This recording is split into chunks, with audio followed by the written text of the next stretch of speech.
was granted? What do you think?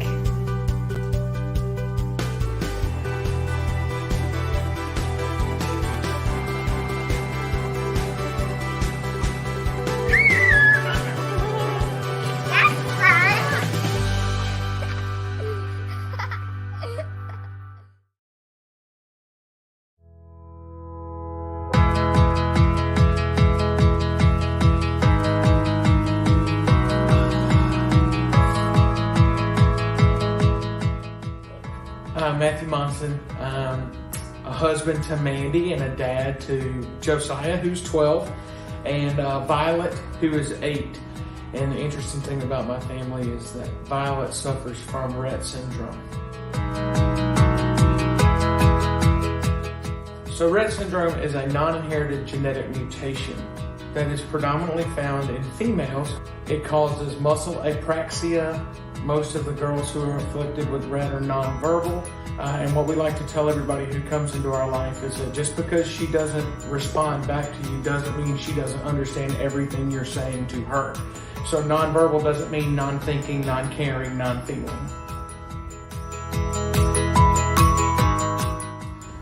To families like ours, Make-A-Wish means the world. Make-A-Wish means giving your family, specifically your disabled child, but your regularly able children too, the chance to experience something that they would not be able to experience otherwise. It truly is a life-changing event, which is why when we get opportunities like this to reach out and to kind of wave Make-A-Wish's banner and support events like this, we are always ready and happy to do that. You're helping a family and you're helping a child have a once-in-a-lifetime experience, often which will brighten their days. So I just want to tell everybody out there, thank you so much for supporting Podathon and participating in Podathon today and watching. But I encourage everyone, if you're on the fence, go ahead and click that donate button. And remember, you are truly changing the life of a child and a family in need. May the force be with you.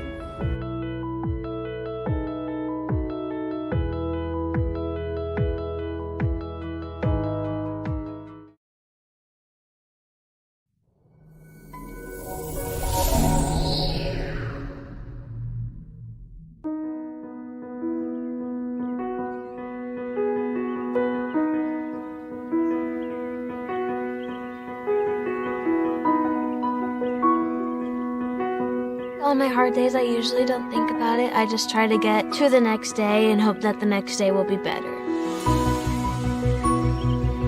My legs don't work like other people's, so I have to be in a wheelchair. I take the needed medicine for everything that's going on in my body.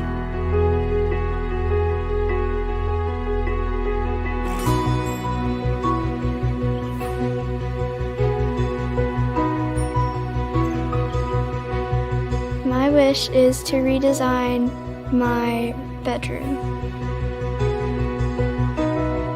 My wish is to remodel my backyard.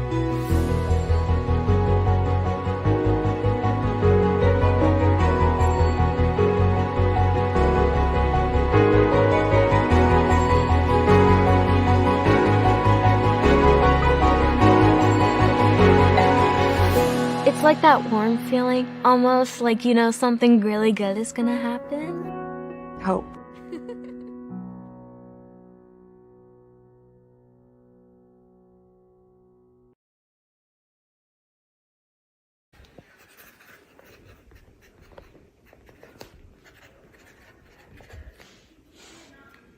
At the end of the day, as cool as it is that we're going to be talking Star Wars for 14 hours with 15 celebrity guests, it's all about Make-A-Wish. So we're pretty much taking over an entire day and building a fundraiser of the likes that have never been seen.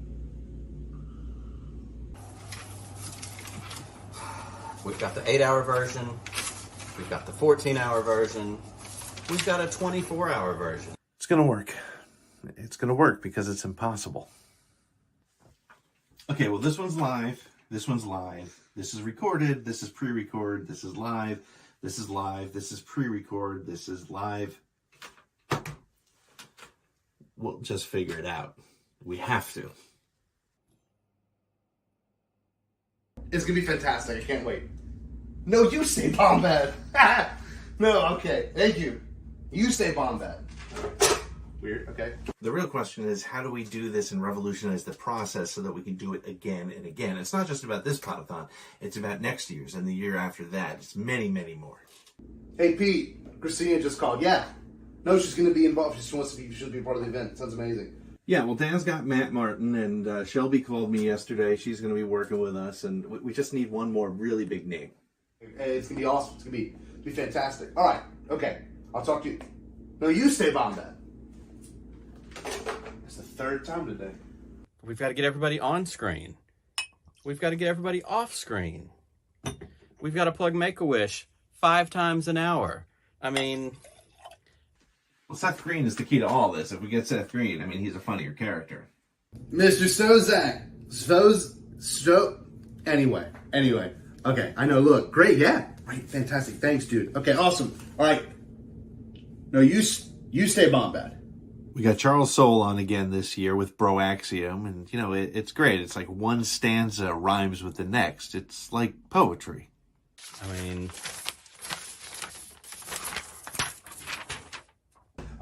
I've been talking to Alden Diaz from Octo Radio, and apparently he's got something in the works. So This is live. This is live. This is pre-record. Pre-record. Pre-record. Live. Live. Live.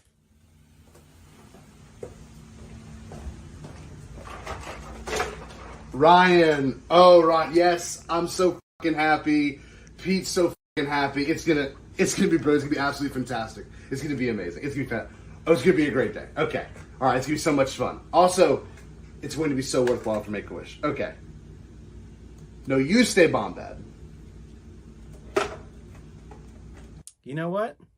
I think this is going to be good. Cheers. It's going to be great. It's going to be great. It's going to be great.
Well, welcome to Podathon 2022, benefiting the Make-A-Wish Foundation, the third annual charity content creator event, raising money to give hope to children who need it most. I am Pete Fletzer, one of your hosts for the day. Over the next 14 hours, we'll be bringing you more than a dozen of the most popular Star Wars podcasters and YouTubers talking to the brightest stars in the Star Wars galaxy.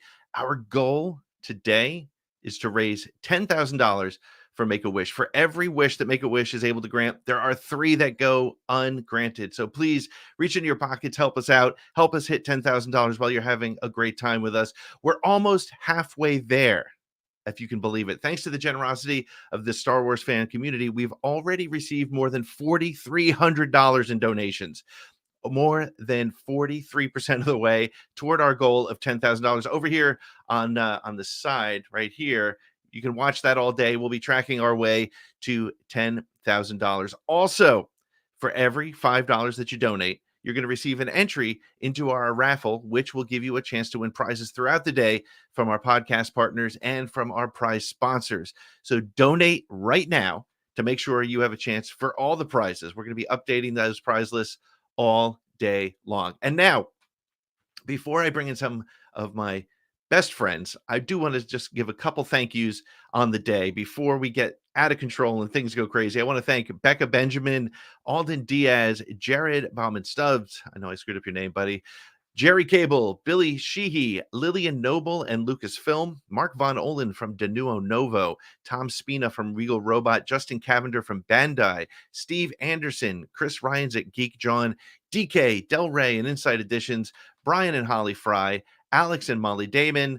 Who else do I want to thank? Oh, yes, Planetecture, 2797 Studios, and our wives and families who've put up with us working on this over the last several weeks. But now, before we get started, I want to bring in my two co-hosts for the entire day. First, I want to bring in a guy who has become just such a great friend over the last couple of years, helped me put this together. Well, helped me. The two of us did it together 2 years ago and last year, and we're doing it a third time. Help me with introducing Mr. Scotty J-Ro. What is going on, everybody? Scotty, how are you, buddy? Dude, this is so exciting, man. Every year I look forward to this. And, the very first thing we put out for this event was indeed July 12th. So this has been about 2 months in the works, the first press release. And so many great things have happened. And it's only been a high ever since. It's just been building on top of each other. As of even as late this week, we got the cast of Andor. So it's just been like, it's been a whirlwind. It's been amazing. It really, I mean, it's insane how many great guests we have and how many great podcasters and YouTubers we have joining us today. We're going to run through the day. We're going to go through the agenda and talk about a couple things. But before we do that, we got to bring in our third partner in crime, for my partner on ATG Cast podcast stream, Mr. Nick Milkey. Nick, legendary. How are you, buddy? Legendary. We're here. We made it. we are definitely here. It's happening, whether we like it or not, and we do like it. It's really good, and I'm so excited. But and so many of our friends are in the chat too. If you can't, I mean, it's like incredible. Like we have over 50 people watching right now, so this is spectacular. It's pretty amazing. It's early. And it is early. That's right. Thank you for joining us so early. It is very early for some of you, it's really early. I mean, so but that's great. So we have a jam-packed day. It's going to start at 9:30 with our first interview with Tatooine Sons and Christopher Sean. We'll bring them in just a little bit. But hey, Scotty, why don't you bring up the list? Let's talk a little bit about what we can expect to see during this day. It's I said it, and it sounds a little bit, I don't know if it's a little bit too much to say, but this is an event that is, I don't know, it's as big or bigger. Let me rephrase it. It's bigger than any regional Comic-Con type things. And we can't call it Comic-Con because that's a registered trademark, but any sort of convention.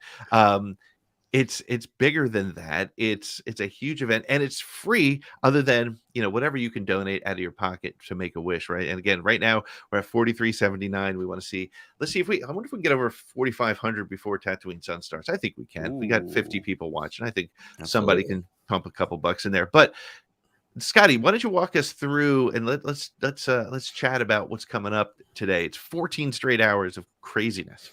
I'm very excited for what we have in store. And also, it's pretty nice, too, in terms of what we're looking at.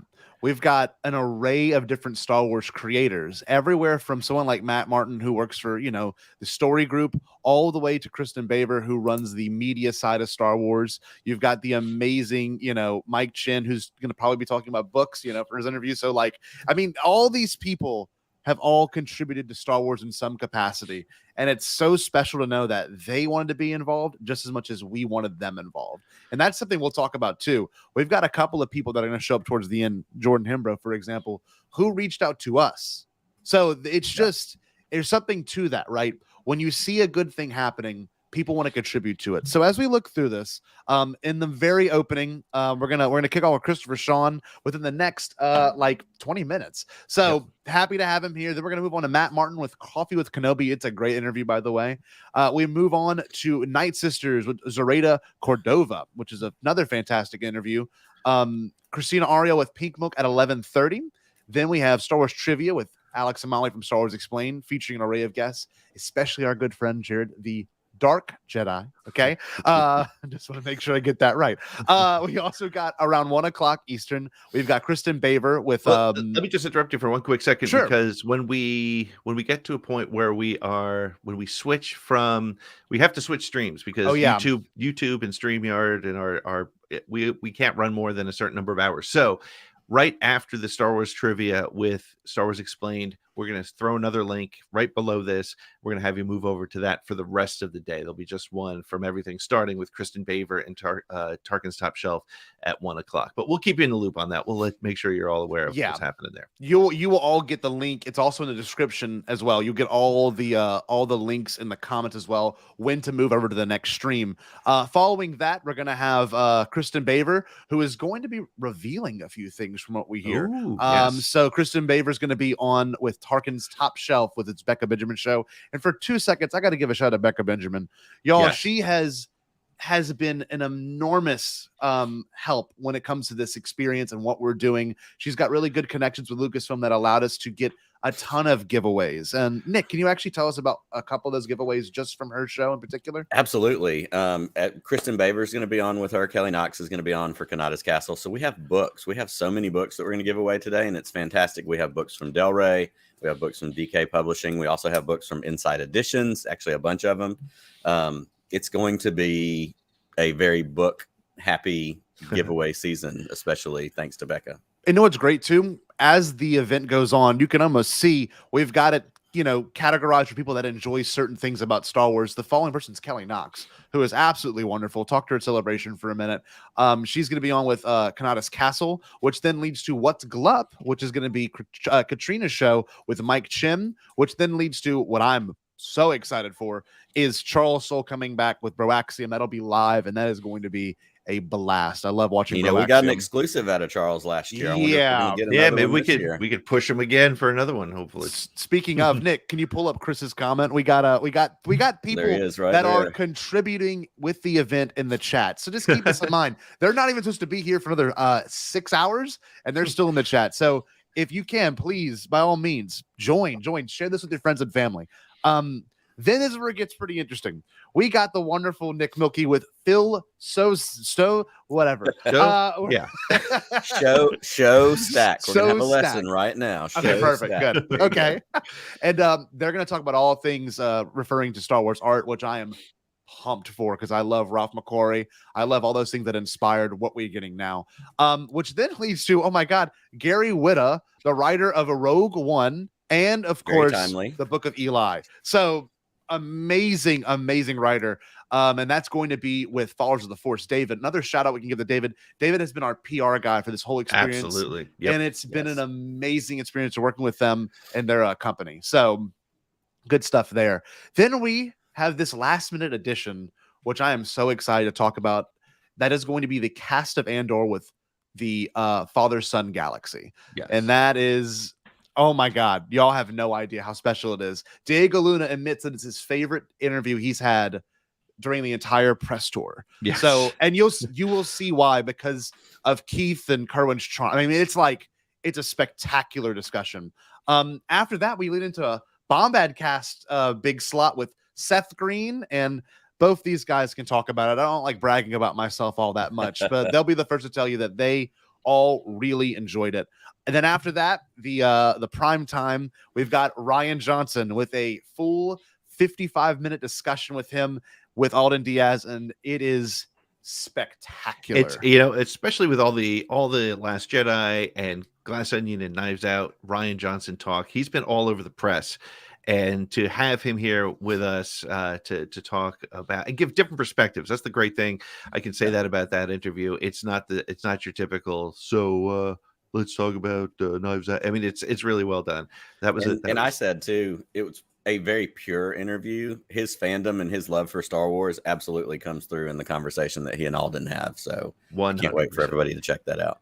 It's going to be spectacular. Then we have Shelby Young at the very end of the day joining Pete for a full hour, and they're going to be talking about. I'm excited to hear this conversation. Pete actually hasn't shared with us what he wrote for the show, so I'm looking forward to this. We're going to have some fun with Shelby. For those of you who know Shelby, first of all, she is she's the voice of Leia in all the Lego stuff, including the video games. She does a ton of video game voices. She does a ton of voices, but she's also got like 3 million TikTok followers, and she's the first guest of all the guests that I've had on Around the Galaxy for 3 years that my daughter was like, "Oh my God, you got her." So it's pretty exciting. And so we're going to have some fun with her too. We're not just going to, we'll get to know a little bit about what went into doing Leia's voice for Lego, but we're going to have some fun. We're going to ask her to do some impressions, and it's just have a good awesome. time. So I'm pumped. I'm pumped. And to end the whole day, we're going to be doing our huge raffle. And Nick, before we bring the Tatooine Suns crew in here, is there any way you can actually pull up what we're giving away for the day? Because I'm very curious to see what some people could win. Now, since the event has started, we're going to be cataloging the donations, and as of right now, I'm pulling it up. We are at 4,414 for the whole over event, and if we can get to that 4,500, that would be fantastic before Tatooine Suns come in here. But I want to bring in one thing. So, any $5 you donate to this event, it could be increments of 5. You are going to be entered into our raffle to obviously win any of these prizes. And let me get my screen pulled off real quick so Nick can pull his in. Yes. And what we're going to do, and we're just going to run through a couple of these. We've got stuff to give away throughout the entire day. We're going to do it between segments, between shows. We're going to do a bunch of stuff at the end with Jordan. So this is just a tease for a little bit of what you've got to expect. We have a gift card from 2797 Studios. They do the amazing 3D printed like Boba Fett throne and Cantina bars and all that kind of amazing stuff. Bryan and Holly Fry donated 2 Tanta V4 hallway playsets. You can make the actual recreate the scenes from the beginning of New Hope. We have a Baby Yoda life-size De Niro Novo statue from Dan Z. Oof. We have art from an amazing artist called Planetecture. These kind of modernist architectural planet artwork pieces. So cool. We have art from Steve Anderson Designs. We have statues. Star Wars Explained has donated some Gentle Giant statues and busts. This is just a couple of them. There's more coming throughout the day. Like I said, books, Skywalker Family at War, Star Wars Year by Year. There's another one, Star Wars Every Day. We have books galore, comic books from the Broaxium guys. The run of the Obi-Wan Kenobi pops. We have prize packs from a lot of our shows. I'm doing a Weird Space Friends prize pack. We have Del Rey books, more books. Bombad cast pack, Star Wars The Last Jedi t-shirt from Peter Townley. Yeah. It was a crew t-shirt from when they shot Last Jedi. It's brand new. A Pete Around the Galaxy pack. So many other packs, so many other prizes, so many other things we're going to give away. So let's do this. But Nick. taste. Let's show people how we're going to give stuff away, and let's give some stuff away. Let's give Heck away. yeah. Let's do these. Let's start with giving something. Now, to win this stuff, folks, you got to donate. You see, here's how you donate. We've talked about all this stuff. We thought it was pretty apparent on the screen. We got the address, we got the QR code. You got to do that. bit.ly/the Podathon, all lowercase. If you do all uppercase, it can tell you you're lost. Don't listen to that. Do that. Or better yet, scan the QR code or go to thepodathon.com and click the donate link. So the first thing we want to give away, Nick, is from our friends at 2797 Studios. They do those, as he was just saying, the 3D art or the 3D printed custom play sets for Black Series figures, right? They have one that's amazing. I think it's so cool. It is the actual like Cobb Vanth chunk of Anakin's pod racer, and it is badass. It's awesome. Yep. So what we're going to do, because for those of you who joined us last year, first of all, thank you for coming back. But you'll remember there's this wheel of names that was so archaic. We tested the limits of the internet and it didn't work real well. So what I have here is on this little, I keep looking down. Speaking of Jordan, there's Jordan Hembrough. Jordan's here. Give stuff away later. We have a list of everybody who's donated with the numbers attached to them based on the number of entries. Nick, give me a number between 1 and 1,675. Right. And just so everybody can see at home, We get it Totally focused. random. We've got a number generator. I've got the numbers. Pete has the list, and that's how we're going to do this for the sake of transparency and all that fun jazz. So I've got notifications about Podathon coming through right now. We're going to hit tap to generate. All right, let's see who our winner is. Number 303, Peter. Who's our first winner? 303. Our first winner is Lizette Hall. She donated way at the beginning. She was wise. She got in early. Lizette Hall, congratulations. You are going to be taken home.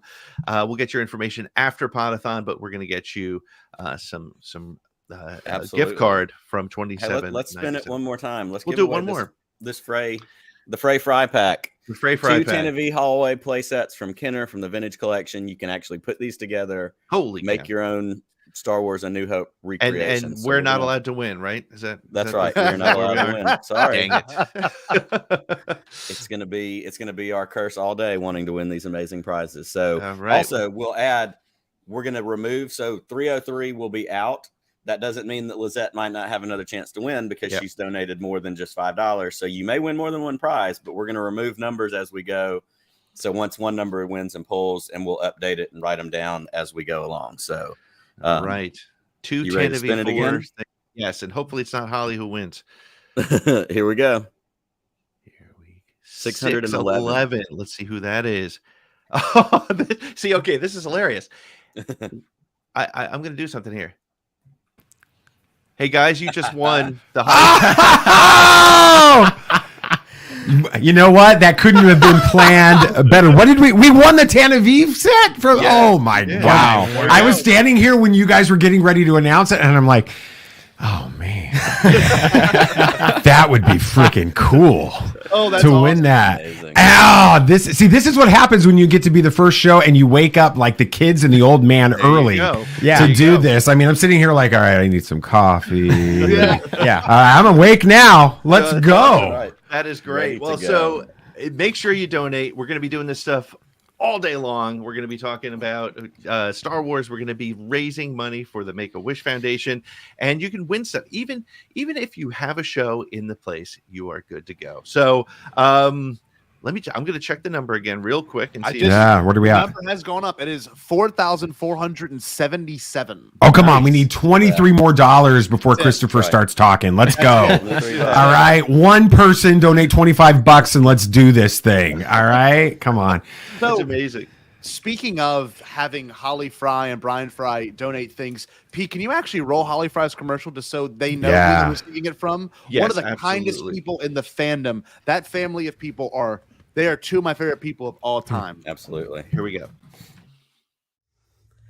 Hi, everybody. I'm Holly Fry from Full of Sith. Listen, today is the day. Podathon is here, and it is time to really, really make things happen for Make-A-Wish with the rest of the Star Wars community. Podathon, as you know, is this entire day of programming from all of the creators that you're already listening to, plus some mind-blowingly good guests, and all of it benefits Make-A-Wish. So, if you want to get in on this, one, absolutely be watching and listening and enjoying all of the great stuff that's coming out today, but two, you can make things happen for other people. You can be part of the change that makes the world a better place. You can do that by going to thepodathon.com, click on the Donate Now button, help Make-A-Wish. You can help get all of these amazing creators who are putting their talent and their time and their love of Star Wars together in one big old pile to hopefully raise the goal of $10,000 this year. I think that is amazing. I hope you can help make it all happen. Join me because I'm absolutely donating. I believe in this cause. We all know it's a really, really wonderful foundation. Make-A-Wish does so much for so many people and really makes the world a better place, which is the lesson we should all have learned from Star Wars, right? We all got to make the galaxy better, and we all have to play our part in doing that. So join me. Make sure that you give what you can today. Make sure to also just spread the word. Help us make sure that everybody knows that this is going on and that there's a ton of fun to be had today in addition to a ton of good being done. Cannot thank all of these creators enough for what they are doing today. And I hope that you will join me in thanking them by rewarding their efforts by making a donation. Once again, that's thepodathon.com. Click on that donate button and you are all set. Thank you, and may the Force be with you.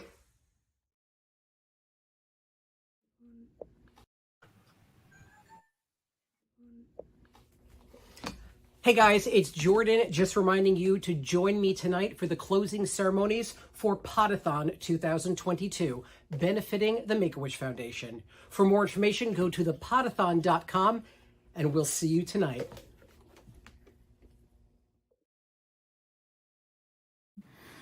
All Very right. cool. Wow. Very cool stuff. Hey, I've got a quick update, guys. Oh, come on. We did it, right? We got a couple of messages in the chat that said they just donated. Mine's not refreshing, but I think we're there. Yeah, mine's not either. Let's see. That's because it was such a massive amount of donations that we've already broken past 10,000 and the computer can't keep up. Let's do this, right? Okay, that's right. So it looks like we've made that 4,500. Yeah, let's do this. Nice. Awesome. That's awesome. Very cool. Pete, speaking about Holly Fry, can we address her incredible donation? Yes, before we turn things over to the Tatooine Sons family, Holly Fry and her husband Bryan made an incredible donation. They were like, well, you don't have to say anything. They're so humble about it, as you can tell just by watching her on the video. And if you've ever met her, she's just such a sweetheart. They donated $1,000 out of their own pockets to be a part of this. That's awesome. And, we are so thankful for that, and just again the amazing stuff that you can do as a result for Make-A-Wish. So thank you, Holly. Thank you, Bryan. Thank you, everybody. And let's we did not hit 4,500 yet, by the way. Oh, it's 46. We hit 46. 46. Hey. Yeah. Wow. All right. See, that's what happens when I don't hit refresh. Okay. Amazing. So let's hear a little bit from the Tatooine Sons. Yeah. Tell us a little bit about a little bit of background about this interview before we roll it.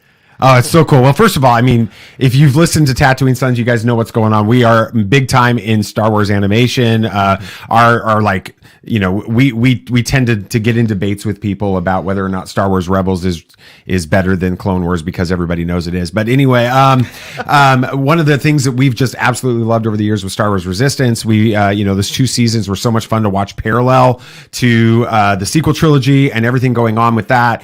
And so a couple of years ago, Star Wars Celebration 2019, Chicago, right? Kind of walk through what was happening with that, because we were supposed to interview Kazuto Ziono. We were supposed to do a live show right there from the floor of Star Wars Celebration Chicago in 2019 with Christopher Sean, but it didn't work out. Explain a little bit about that, Sam. Yeah, I mean, so we kept messaging him on Twitter, we meaning Dad, because I'm the one that does Twitter. And he just kept not blowing us off, but he's just so busy. Yeah, he's like, I'll get to it. Let's, you know, check back with me in a little bit. Check me back in this afternoon. Check with me tomorrow. That kind of thing. Right. And so it's Sunday afternoon, right? It's the last day of the con. It is wrapping up. The finale, the you know, the closing future, ceremony. the closing ceremonies is over. People are packing up the booths and stuff. The lights are turning off. And and Christopher Sean messages Dad or messages Twitter, and he's like, come on, look, I've got a few minutes. Come over here. I want to meet you guys. I want to do a quick little interview. Well, he said I don't have time for an interview. I'm so sorry, but I'd love to meet you guys. Come over here. So we went over to his autograph booth. And just talked with him for a minute, met him, and he's like, look here, I'll sign something for you guys. Meanwhile, his manager is giving us these daggers because we've been bothering him all weekend. Right. About it. So he gives us this signed picture here just for free because he is a cool dude and just wanted to do it. Absolutely. But that was basically it. You know, we saw him, took some pictures, and that was the end of it in our heads, I think. What was it like for you, Samuel? Or you're Sam, right? I'm Sam. It's early. It is. And I do this when it's all the time, but I'll blame it on early, right? BB Nate. Yes. All right. What was it like to meet Christopher Sean, Kazuto Ziono, for you? Even just those few minutes, you could tell he was just so passionate about being in the Star Wars fan base. You could tell he loved meeting the fans and everything, but he was also just such a nice guy. And that comes through on the interview even more, getting to talk with him for longer, but as well, just meeting him in person and him taking that time. Even though, like I said, the lights are turning off on the show floor, they're breaking stuff down, he still wanted to meet for a few minutes. And he even recorded like an endorsement of our show as Kazuto Ziono with that. It was super fun with it. So then that was like, what was that, April 2019? Yeah. Is that how long ago that was? Yep, it was. Man. Feels like longer with the pandemic, but anyway, so we're sitting, so for the last 3 years, every once in a while, send a quick little message to him. Hey, checking in with you, Chris. Would love to have you on the show sometime, that kind of thing. Last time I had the, and it's not like we're like trying to press him into doing this. We don't want to be like those stalkers that are like, every week, Chris, do this type of thing. But once every 6 months or so, we would message him for a while. And the last time we messaged him was about Podathon, but it was about Podathon 2021. And we wanted him to be our guest for that. And so we messaged him, and he never was able to get back to us. And that was kind of the end of that. And so when Pete reached out about 2022, we were thinking about different guests and having, those conversations as a group. And all of a sudden I get a ping on Twitter, and it's Christopher Sean. And he's like, do I owe you guys an interview? Oh, wow. And I'm like, yes, you owe us an interview. And so we worked it all out. And the reality, he says, I just don't check my Twitter. I'm on Instagram more than anything. And I just missed this message. And I said, well, we're doing it again this year. Would you be your guest? And so he's like, gives me his email, and we schedule it. And so we recorded this. I think that it's funny because we woke up this morning and just threw on shirts. And I'm pretty sure without any planning, we threw on the exact same shirts that we wore in this recording. But you may notice that I have my facial hair back and the boys are wearing hats. So this was a few months ago, but Chris joins us, and he talks obviously about Star Wars Resistance. He talks a little bit about Star Wars Visions, which is awesome because Asian American, anime is a big part of his life and his culture, and so he was super excited to be in Star Wars Visions on that. And then he talks, which is great for Nate, because not only is it Podathon Day, but for those of you that listen to Tatooine Sons, we talk about more than just Star Wars on the show. We talk about Marvel and Rings of Power, which is awesome, by the way, and DC stuff, Batman stuff. And BB Nate is our resident Batman guy. Tell them what today is. Today is Batman Day, actually. Today is Batman Day officially. So we get to talk a little bit about Gotham Knights, the new game that's coming out next month, where Christopher Sean gets to play Nightwing in that and portray that. And so he talks. Let's bring that interview. Yeah, let's do it. It's so good. It's so much fun. Thank you guys so much. So glad you guys are here with us. And absolutely. It wouldn't be Podathon without you guys. So here, let's. The other thing you're going to see our guest hostess. Is hostess still an appropriate word? Maybe not. Our guest host Reagan is going to be with us throughout the day, watching from home and bringing the shows in for us. So I'm going to toss it over to Reagan. Hello and welcome to Podathon 2022. My name is Reagan, and I'll be introducing all of our shows and guests tonight. Whether you're here because you really like the lineup or you're a fan of any of these shows, congratulations, you're in the kindest corner of the Star Wars internet. Everyone here today is supporting the Make-A-Wish Foundation, which for over 52 years has made the wishes of critically ill children come true.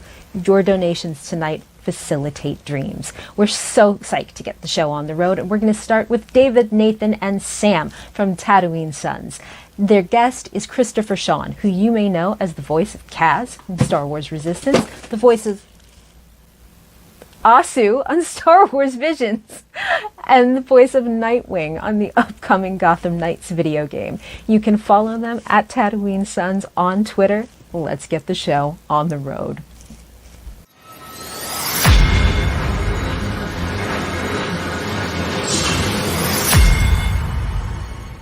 We are so excited to have Christopher Sean on the show with Podathon 2022 as we all partner together to try to raise more than $10,000 for Make-A-Wish this year. We're super excited to have him as our guest. Welcome to Tatooine Sons, Christopher. Thank you for having me. It's an honor. 3 years in the making, as you said earlier. Yeah, absolutely. It's great, man. You guys are awesome. You guys look better than ever, which is strange. It shouldn't be that way. Well, they look better than ever. I'm still as ugly as always. So we'll be good to go on that. Well, listen, obviously most Star Wars fans, when they think of you, they think of Star Wars Resistance and those two amazing seasons as Kaz on that. So I'm always curious to hear these kinds of stories because we love to hear about actors when they find out that they're engaging in Star Wars in that moment. So where were you when you got the call that you had landed the role of Kaz in Star Wars Resistance? What was that like? That's a great question. I don't remember where I was. I remember getting the call. Cool. We're driving around I'm sure. town, like, my agent's like, hey, I'm your agent in New York. Lucasfilm is calling for you. And who are you? And I'm like, who am I? Who are you? He's like, I'm your agent in New York. Like, I'm coming to LA. I want to meet you. I'm like, all right, cool. I remember that call. We were looking to buy a house at the time.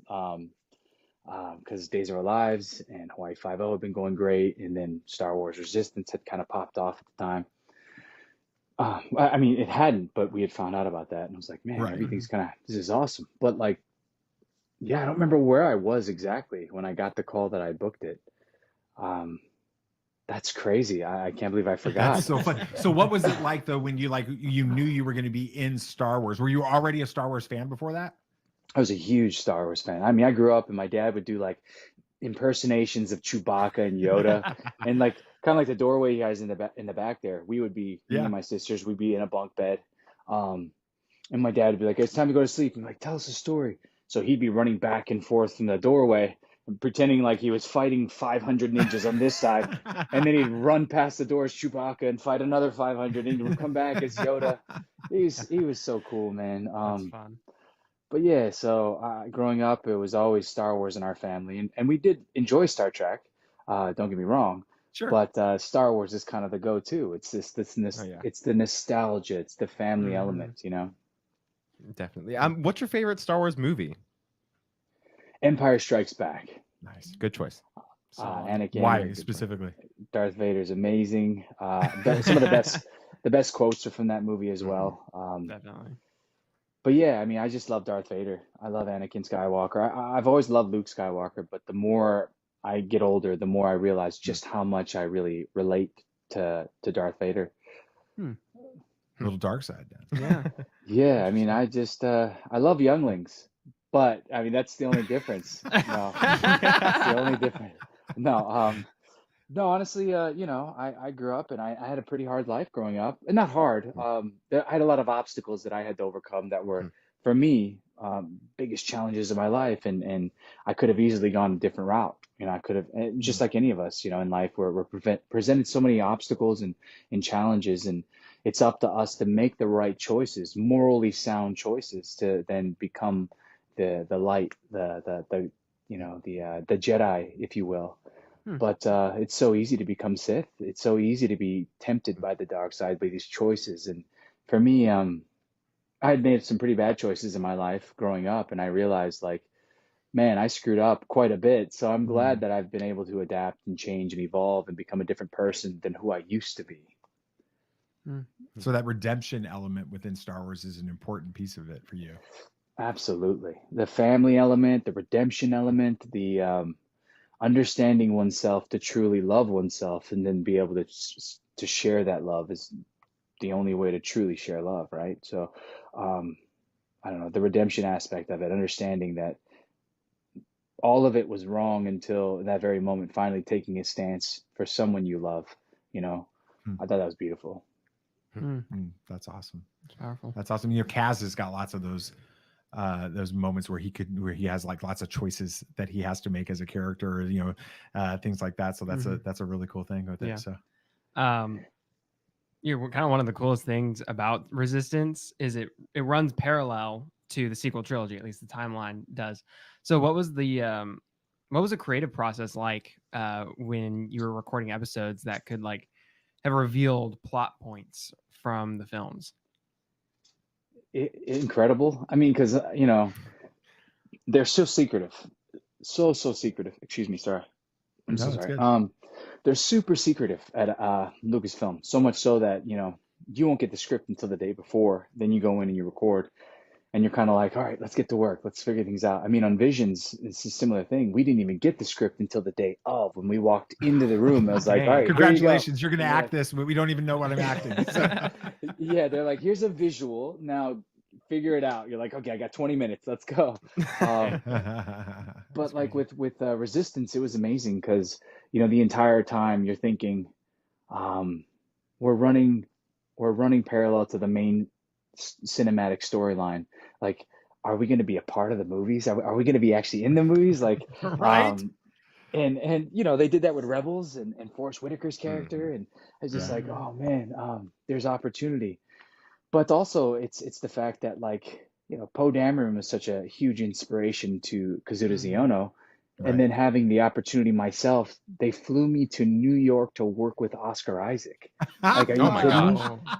Yeah, right. They were like, "Hey, dude, do you want to, I don't know, maybe go to New York, work with Oscar Isaac?" I was like, "Yes." And they're like, "Oh, yeah." And they're like, "Oh, by the way, he's performing Hamlet, off Broadway. You want to go see that? Here's some tickets." I'm like, "Yes, what the heck?"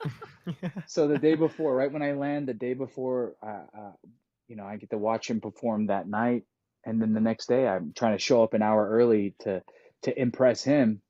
And I show up and he's sitting there sipping tea and he's watching. He's like, "Hey, I love your character, man. This is great." And I'm like, Oscar Isaac just said I'm awesome. Like, what the heck? This is crazy. That's incredible. Dude, That's it was so cool. amazing. That's pretty cool. Speaking of being in the films, the finale of Resistance set up the chance for Kaz and Team Colossus to join the fight in The Rise of Skywalker, and they did in the novelization. We had hoped to see you and the rest of the cast make an appearance at the Battle of Exegol. So were there any conversations about that possibly happening? Well, what we were told, they actually invited us to the screening, the world premiere, of The Rise of Skywalker. Wow. Oh, wow. And we were actually cast. We were part of the cast. So I'm like, this is amazing. So I'm walking. I told my lady for months, I was like, "Babe, I'm walking the red carpet, and I'm going to be walking the red carpet with Luke Skywalker. I kid you not. I kid you not." And she's like, "Sure, like, sweetie, it's not going to happen." I'm like, we get there, and as we're walking up, I'm like, "Please be here, please be there." I'm like, "Oh, I guess he's not going to show." And as we're getting ready to walk up, the limo pulls up, and out comes Luke Skywalker, Mark Hamill, and he walks right in front of us. And I'm like, "Go quicker, baby, go quicker. We got to get next to him."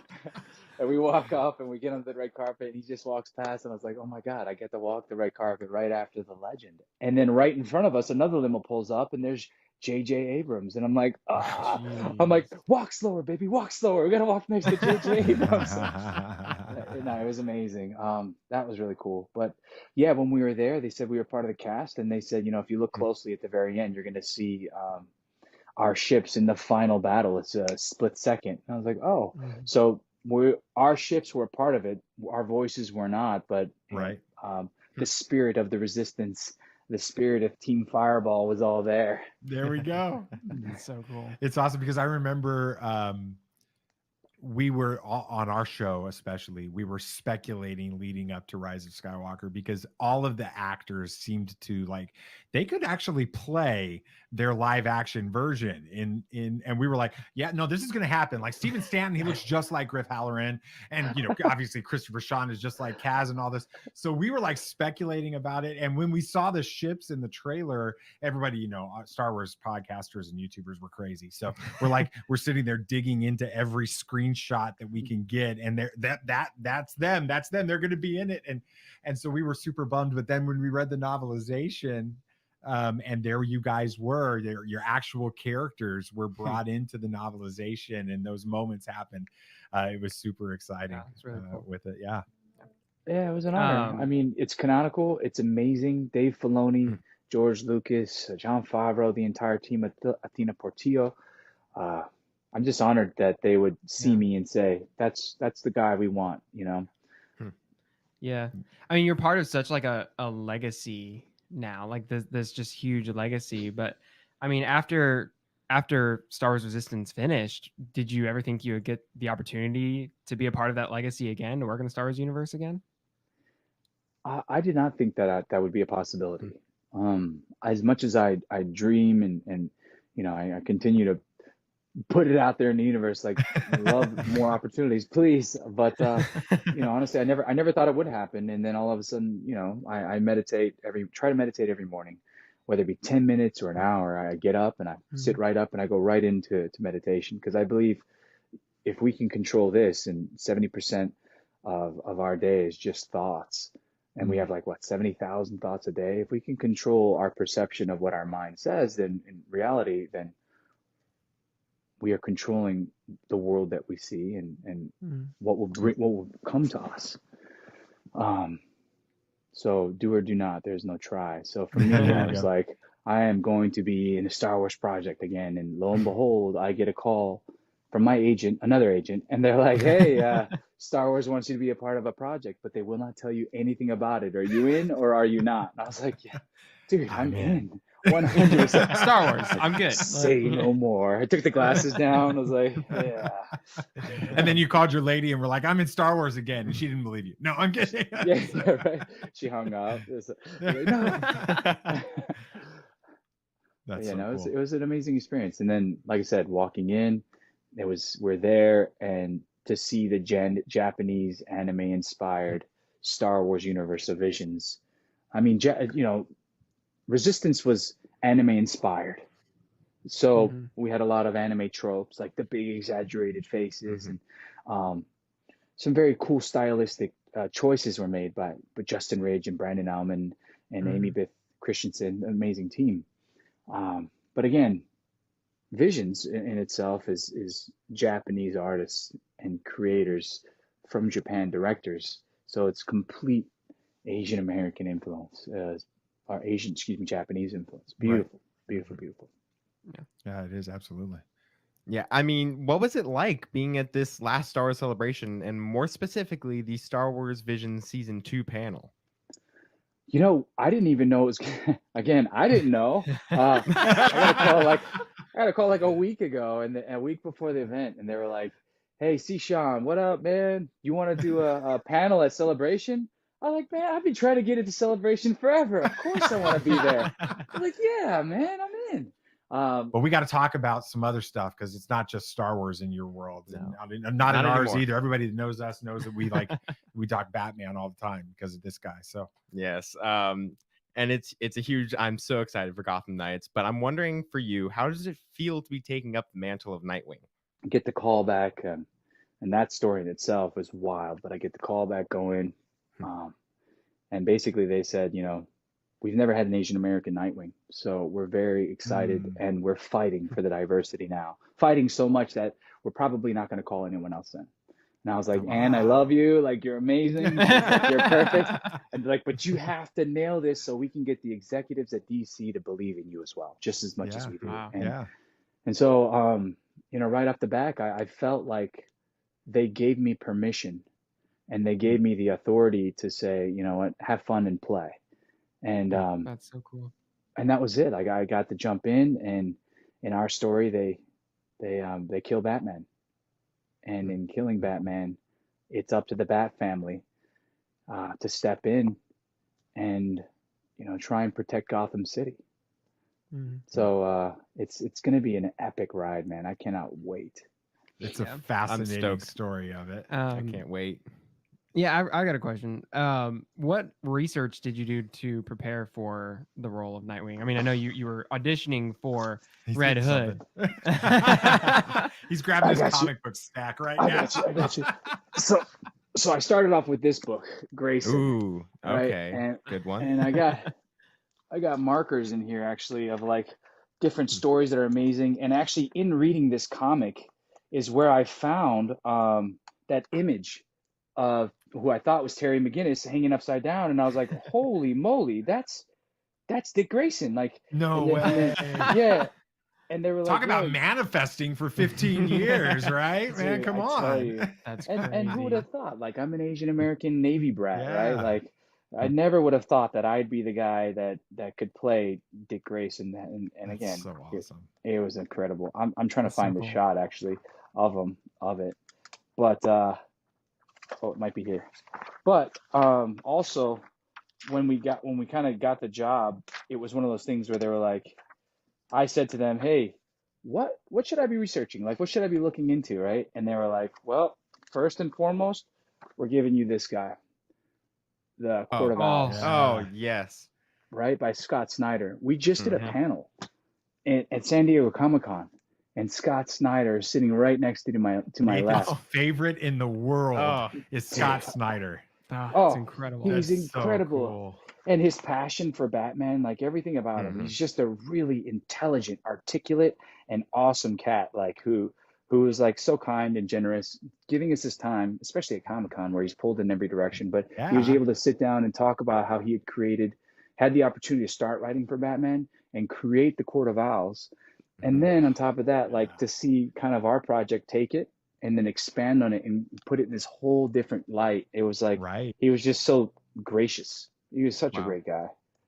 That's incredible. That's insane. I what got me into DC was the Court of Owls comics. So that's what was so insane. Oh, there it is. There's the image. So that's the image, man. I had that image in my phone for so many years, and I didn't even know. And now I'm building to get to this physique now. I'll get there. I'll get there. There you go. But, there you go. I've been killing it at the gym. Let me tell you. I got a splits machine too, where I crank it. It makes me do the splits more. Like I'm doing everything I can to make sure that I epitomize it. I really embody the role as much as I possibly can, so that when people see me, they go, you know what, I can actually see you as Nightwing. So I want to do the role justice. Like when I played Kaz, I made sure that I bumped into every piece of cooking utensils that we had, and knocked over as many cups of water that I had. I really method acted that role. No, I'm kidding. That's so funny. That's fun. That's cool. But, So and I have a whole stack of comic books. That's awesome. So you obviously are a DC fan, but who is your favorite character? And I guess I have to say other than Nightwing, because that's probably an obvious answer.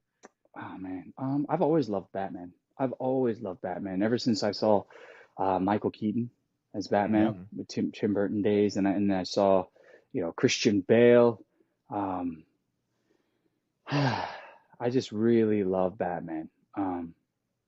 Robert Pattinson did a phenomenal job, but for me, it's I even love Val Kilmer's Batman. Like George Clooney, I love him. Like when I saw Chris O'Donnell, you love him, not maybe his Batman. No, I'm kidding. No, I even loved how colorful and dynamic and comic booky it was. Like it was. I love that nod that they gave to it. And in all honesty, like I just worked with Chris O'Donnell, who played Dick Grayson.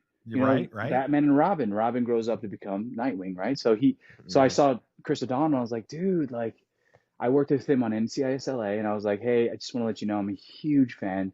I always say, holy rusted metal, Batman. That's what you're saying. No, really, this is holy rusted metal. And he's like, oh, I see. I still say that saying. It's made such an impact on me. But yeah, getting worked with him, I told him, hey man, just to let you know, I'm going to be playing Nightwing in this new project.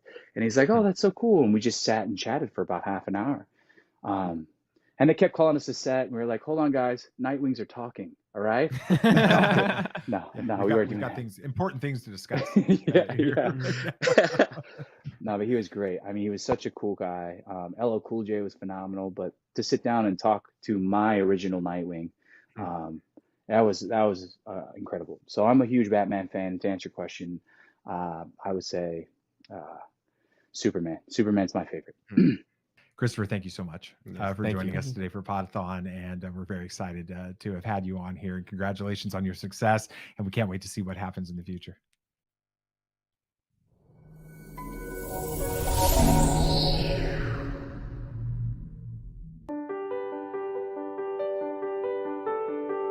Your wish was granted?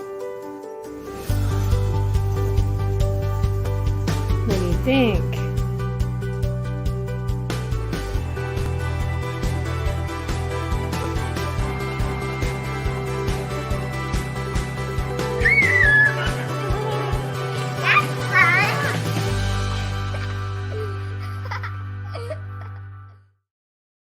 What a spectacular interview, guys. Super that was fun. Awesome. Well, it's easy with Chris. Yeah, it is. Right.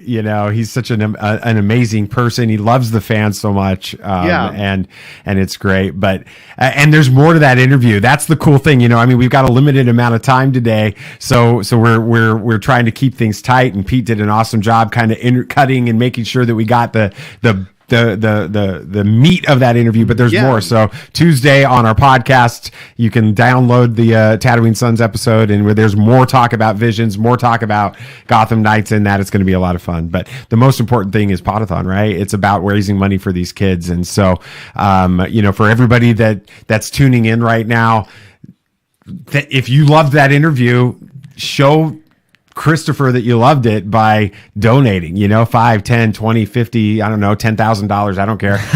Donate it to Podathon, because you watch that video that was playing there just before we came back in here.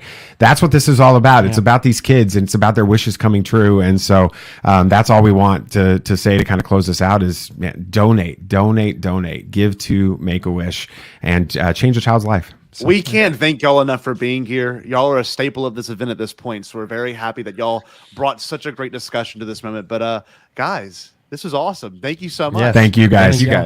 Awesome. Well, we'll obviously keep this thing rolling as we go through. We got some Absolutely. great stuff coming up later. But boys, y'all stay Bombad. Thanks. Absolutely. Thank you. You too. See you soon. See you guys. All right. Bye. Have a great That was great. So that being said, we have raised up to $4,641. Now, All right. let's keep this thing going. The day is still very, very early. Very excited. Right. But that being said, we're gonna actually roll to the Dan Z interview. Dan Zaire, okay, one of the nicest guys in the fandom. We met him at Celebration. All three of us did. Coffee with Kenobi. They're talking with Matt Martin. Now, Matt Martin is also a staple of this event at this point. It's he was true. there for Elijah Repeat show. He has been in 66.7% of all Podathons at this point. That's amazing. Gotta love a good Podathon statistic. Heck yeah. I'll fill it all day. We got some wonderful commercials coming up in just a moment. Before we roll to that, did we want to do a giveaway right now while we're all here? I think we do want to do another quick giveaway. Let's do it. Let's do it. All right. Here's what we've got. We've got our first of 10 copies of Star Wars Every Day that we're going to be giving away. This is a book by Ashley Eckstein. Kelly Knox is also one of the authors of this book, and Kelly is going to be on later in the day with Kanata's Castle and Becca. So we're excited for that. Pete, before we get this giveaway rolling, yes, what is the number of entries that we are on? The number of entries is 1,722 at this point. 1722. All right. 1722. So I have Here we gotten go. that updated. Oh, wait. It didn't. Now, we didn't say this from the beginning, but once a number has been officially called, it will be redacted. So you won't be the same person winning twice. Now, the other entries that you have donated are still able and up there, but it won't be the same set of numbers that have already been called previous. So let's see. donate a lot. Donate as much as you can. All right. This was the number from last time. Yep. It has stayed. I've updated the total number. And so we're going to hit this magic button right here and see what we get. We got 422. 422. I gotta scroll. This list is so big. Hans Colburn is our winner of this latest an issue of or an edition of Star Wars Every Day. Kelly Knox. Outstanding. Congratulations, Hans. Yeah. Fantastic. And Dan also donated something incredible. Can you actually get that pulled up for us, Nick? I absolutely can. Dan, we're going to do this at the very end of the day only because this is a very incredible giveaway. For those that don't know, this is a Duonovo, right? Is that who put this one out? Yep. This is a Grogu statue. They had this at Celebration, and I'm not kidding. This is just a statue, and they had a line of people that was about a school bus long to get a photo with the statue. So this could be yours by the end of the day. This is something that I'm pumped to see this goes to. This is going to be awesome. Yeah, and thank you, Dan, for donating that. It's quite a generous. It's a fantastic and generous donation, and we're excited about that. So before we roll to Dan, we're going to watch a few more commercials. We're going to pitch to Reagan, and then we're going to see this wonderful discussion with Matt Martin. So let's see a commercial from our friend Allie Andrews, Pete. Sure. Hi everyone, it's Allie from Knights of Ren, and I'd like to thank you all for tuning into the Podathon today. All donations throughout today go to supporting the vital efforts of the Make-A-Wish Foundation. If you haven't had a chance to donate yet, there's still plenty of time. You can go to www.thepodathon.com or scan the QR code on the screen to donate. Any amount you're able to donate goes towards granting wishes for kids that bring them hope and make a valuable impact on their lives. Thank you all so much for your support, and may the Force be with you. Wonderful, wonderful commercial there, Thank Allie you, Andrews, Ellie, with a fantastic show, the Knights of Ren podcast. So, very happy to have some fans also contribute. You'll see several of those throughout the day as well. That's not just the one. We're going to have, I think it's about 20 people are going to submit and show us their commercials and them supporting Podathon. So if they're here in the chat, make yourselves known. But we're very excited. We've got a great interview coming up, and also my internet boyfriend said in a commercial. Can we see him real quick? Hey guys, it's Joe Organa from Twitch and Twitter. I just wanted to say thank you so much for tuning into the Podathon this year. All your donations from this amazing day go to support the vital work of the Make-A-Wish Foundation. If you still haven't had a chance to donate, don't worry, there's still plenty of time. Just go to thepodathon.com or scan the QR code somewhere on the screen right now. I'll give you a second, go ahead, scan it, do it. Thank you guys so much for all the support, and may the force be with you. What a handsome devil. That's my favorite person ever. Oh, for those that don't know. That being said, we're going to pitch it to our friend Reagan, who's going to do the fantastic introduction for Dan Zayer's conversation, Coffee with Kenobi, of course, with the one and only Matt Martin. Stay tuned. Make sure to donate. Donate now. Please. Donate now. Donate. By all means. Wait, we're at 4,600, Scotty? We are currently at, and I'm going to go look at, we are 46. So someone made a $5 donation All right. in the last minute. Let's see if we can get over, let's say 4,600, but 4,800 by the time we're done. 4,800? Yeah, we can go bigger Let's than do that, it. I'm sure. Let's All do right, it. Reagan, what do you got? Welcome back. I hope you're having a great time. Reports of the demise of my Bib Fortuna Black series have been greatly exaggerated. What I'm not exaggerating is my excitement for our next show and our next guest. Coming up, we've got Coffee with Kenobi, featuring your host, Dan Zayer, and his guest, Senior Creative Executive at Lucasfilm, Matt Martin. This is a big get. You can follow Dan at Coffee with Kenobi, all 3 words capitalized, on twitter.com. I think you knew the .com part. Anyway, let's carry on with the show before any of the rest of my figures decide to take a nosedive.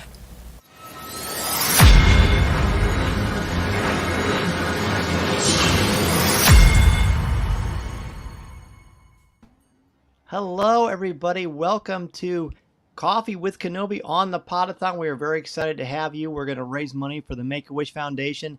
And joining me as my very special guest is the, what is it? The Senior Creative Executive, which just sounds silly. It sounds very nice. That is, of course, our good friend Matt Martin. Matt, welcome to the show. Thank you. I'm so shocked it's taken us this long to actually do this. I know. I've known you for what, like 8 years, 9 years? Something like that, yeah. Yeah. So, hey, you are worth the wait, buddy. For sure. I hope so. Yeah. Well, maybe I should wait and say that for the end. We'll see. Okay. So here we are. We're talking with you. I want to know first, just as a fan, because you were a Star Wars fan long before you were a part of the Lucasfilm and this community. What made you first fall in love with Star Wars? Yeah, so, I mean, some people have probably heard me tell this story because it's so stupid, but like, I was a kid during what we call the dark times, where Star Wars kind of wasn't really a big deal. Nobody really cared about it. It was still part of the zeitgeist. Like, you know, it was out there, but it wasn't what it is now. And so I knew of it, but wasn't super into it until I went to a sleepover at a friend's house. On a whim, they decided to put on Return of the Jedi. You know, it's like midnight. We're sitting there watching Return of the Jedi. Everybody else falls asleep because we're kids. And I was just fixated. Like it blew my mind in a way that I don't think that anything else ever had, you know, before or since. To the point where I actually left the sleepover, walked home, and watched the other 2 films that same night. Oh, cool. And then I continued to watch one of those movies literally every single night, like while laying in bed for, you know, the next 5-8 years, something like that. So that was really what got me into it. So then what was the first one that you saw on the big screen? Was it Phantom Menace? Or did you see No, the special first one edition? I saw on the big screen was special editions. So obviously I was a massive Star Wars fan. My parents are great and were very, very supportive of that. And I lived in Camarillo, California, which is like a little less than an hour away from LA, from Hollywood. And the what was then the Man Chinese Theater was doing a preview screening of the special editions. that like you could get tickets for via a radio thing. I don't know if it was a contest or you just had to call first or whatever. But my dad managed to get us tickets. So I actually saw each one of those the day before they were released at the Chinese, which was probably the most ideal place to see those movies. Oh yeah. Oh yeah. I thought it was So- I thought it was amazing that for the finale at the premiere of The Rise of Skywalker, I got to see it at the Man's Chinese Theater, and I thought, well, there's really no more apropos place to watch it. Yeah.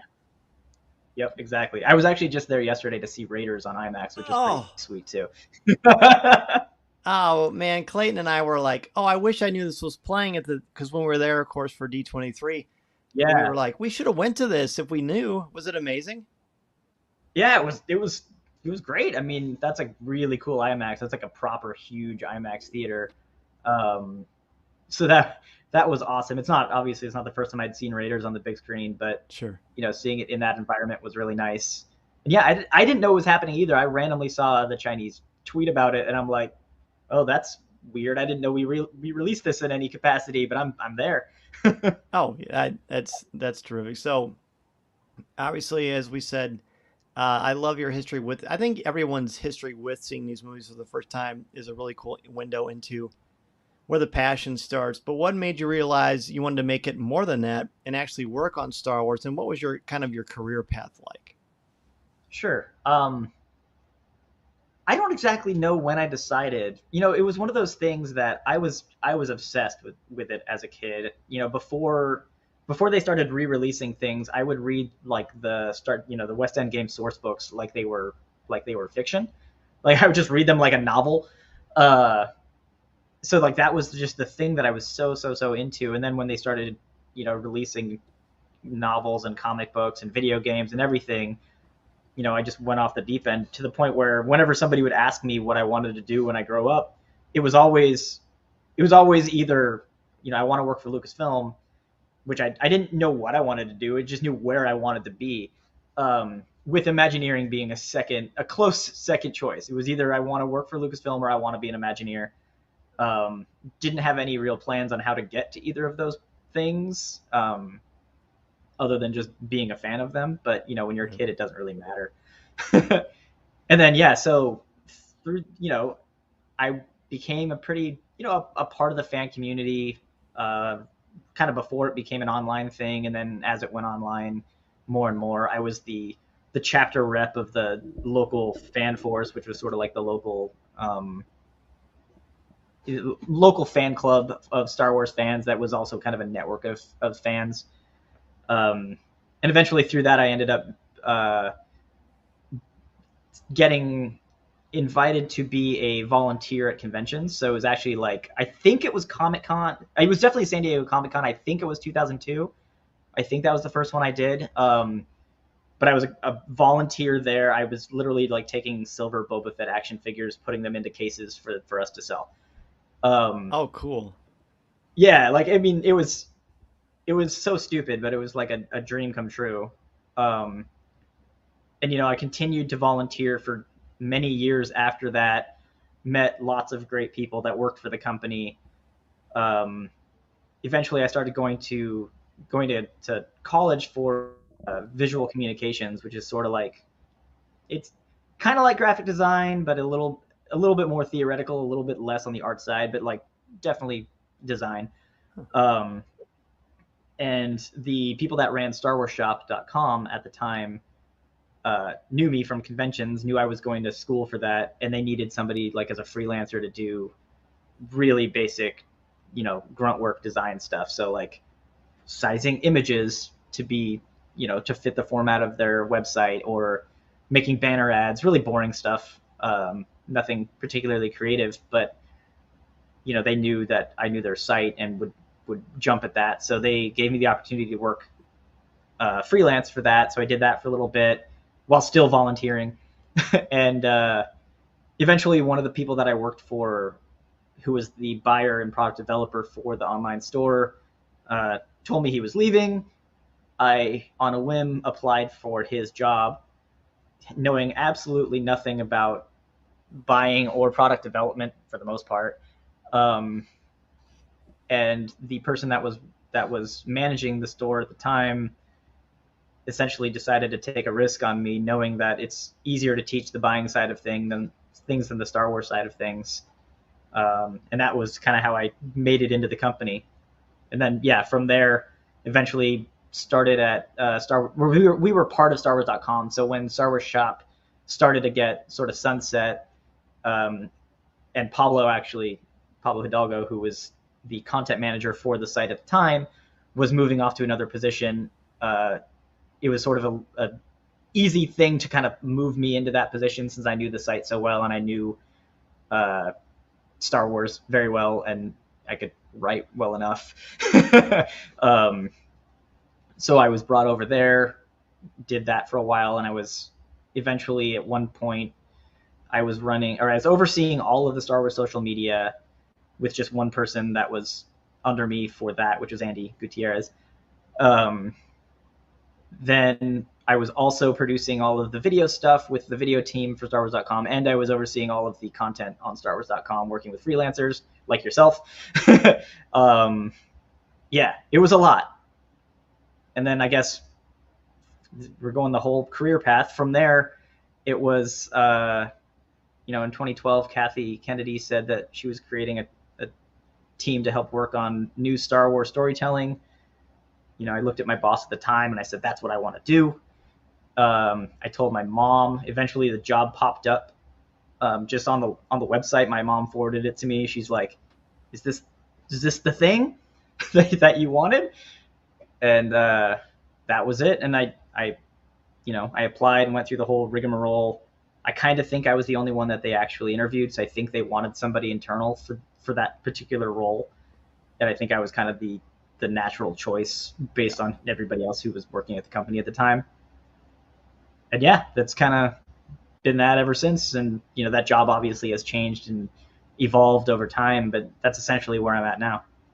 That's wonderful. I only knew about maybe a third of that. Well, no, that's not true. I think I knew a little more, but I like, you're a pretty good storyteller, dude. So what a great little connection there. And I it's funny when you mentioned the Star Wars Shop. I tell you what, I think every day for like 2 months, Monday through Friday, not on the weekends, I called that Star Wars Shop line and asked if they had the 12-inch Darth Maul. I'm serious. Like, I don't know if you ever answered phones, but if you did, I'm sure I talked to you at some point. No, I definitely never answered phones, thankfully. I was always behind a computer, lots and lots of spreadsheets. That's cool. No, I miss those days. Then the Star Wars message boards. Boy, that was a great online community. Yeah, that was really fun. And you could change your avatar. That was fun. I probably wasn't as productive in my real job as I should have been because that was just a lot of fun. But so you've got your job, obviously, as you just told us, has a mythology of its own for many fans. What can you share about what your job is like?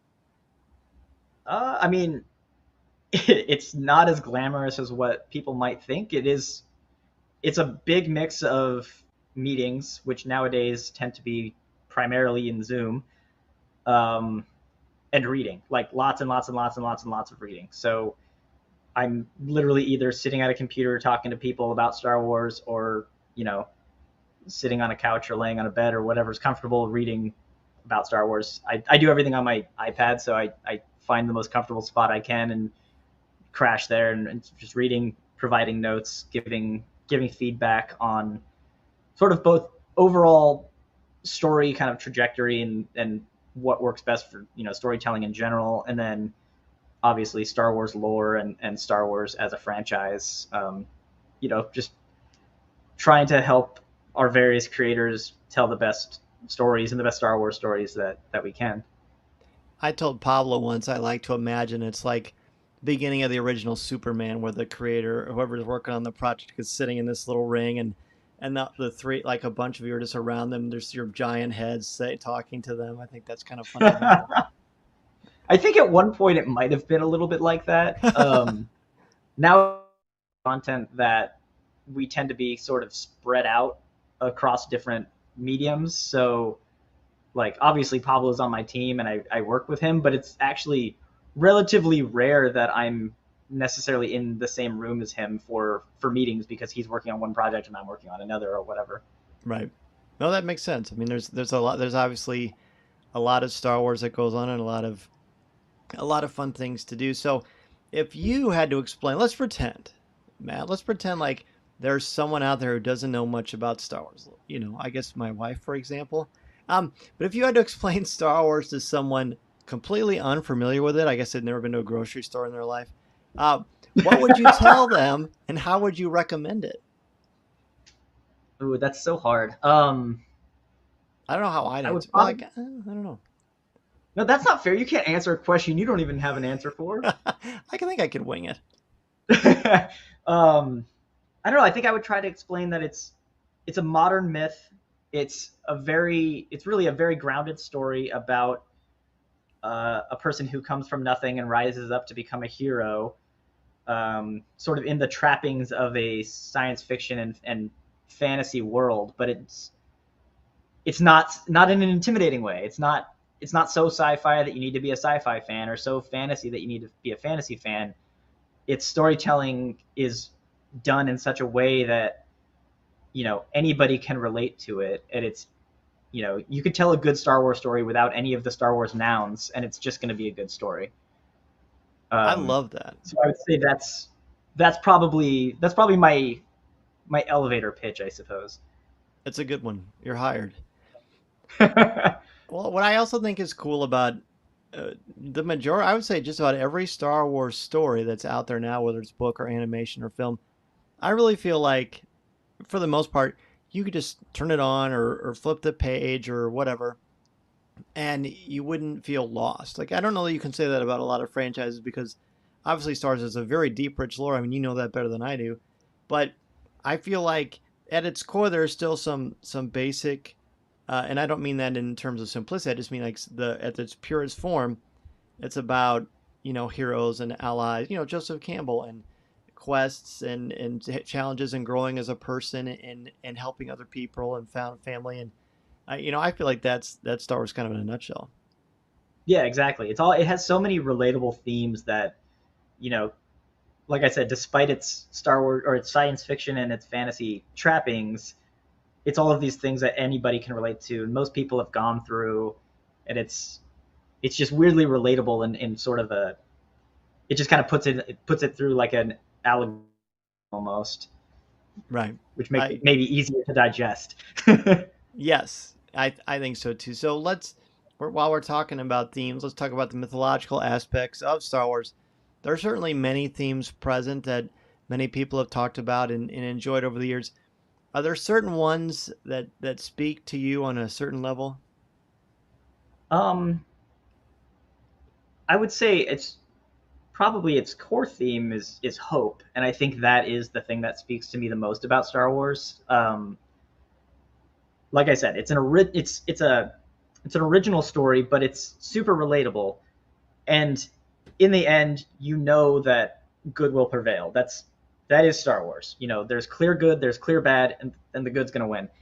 And watching these people that you love overcome, you know, terrible odds to, you know, have that ultimate victory, it's such an uplifting feeling. And it's kind of like, you know, people ask me my favorite character, and I'm always say Leia, because I wish I could be more like her, and she is that embodiment of hope. So it's, you know, it's this sort of optimistic, you know, non-cynical world that you just don't really get a lot of in storytelling nowadays. And I think it all boils down to that hope theme there.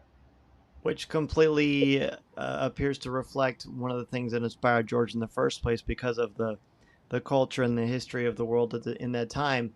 You know, a lot of moral ambiguity and a lot of gray, and, you know, Charles Bronson films and all this kind of stuff. And then Star Wars comes along and shows, you know what? Hope's the number one thing. Let's go with that. Yep. Yeah, he wanted to tell a story that, you know, that kids could get behind, but that their parents could also enjoy. And there just wasn't a lot of that in the 70s. 70s film is dark.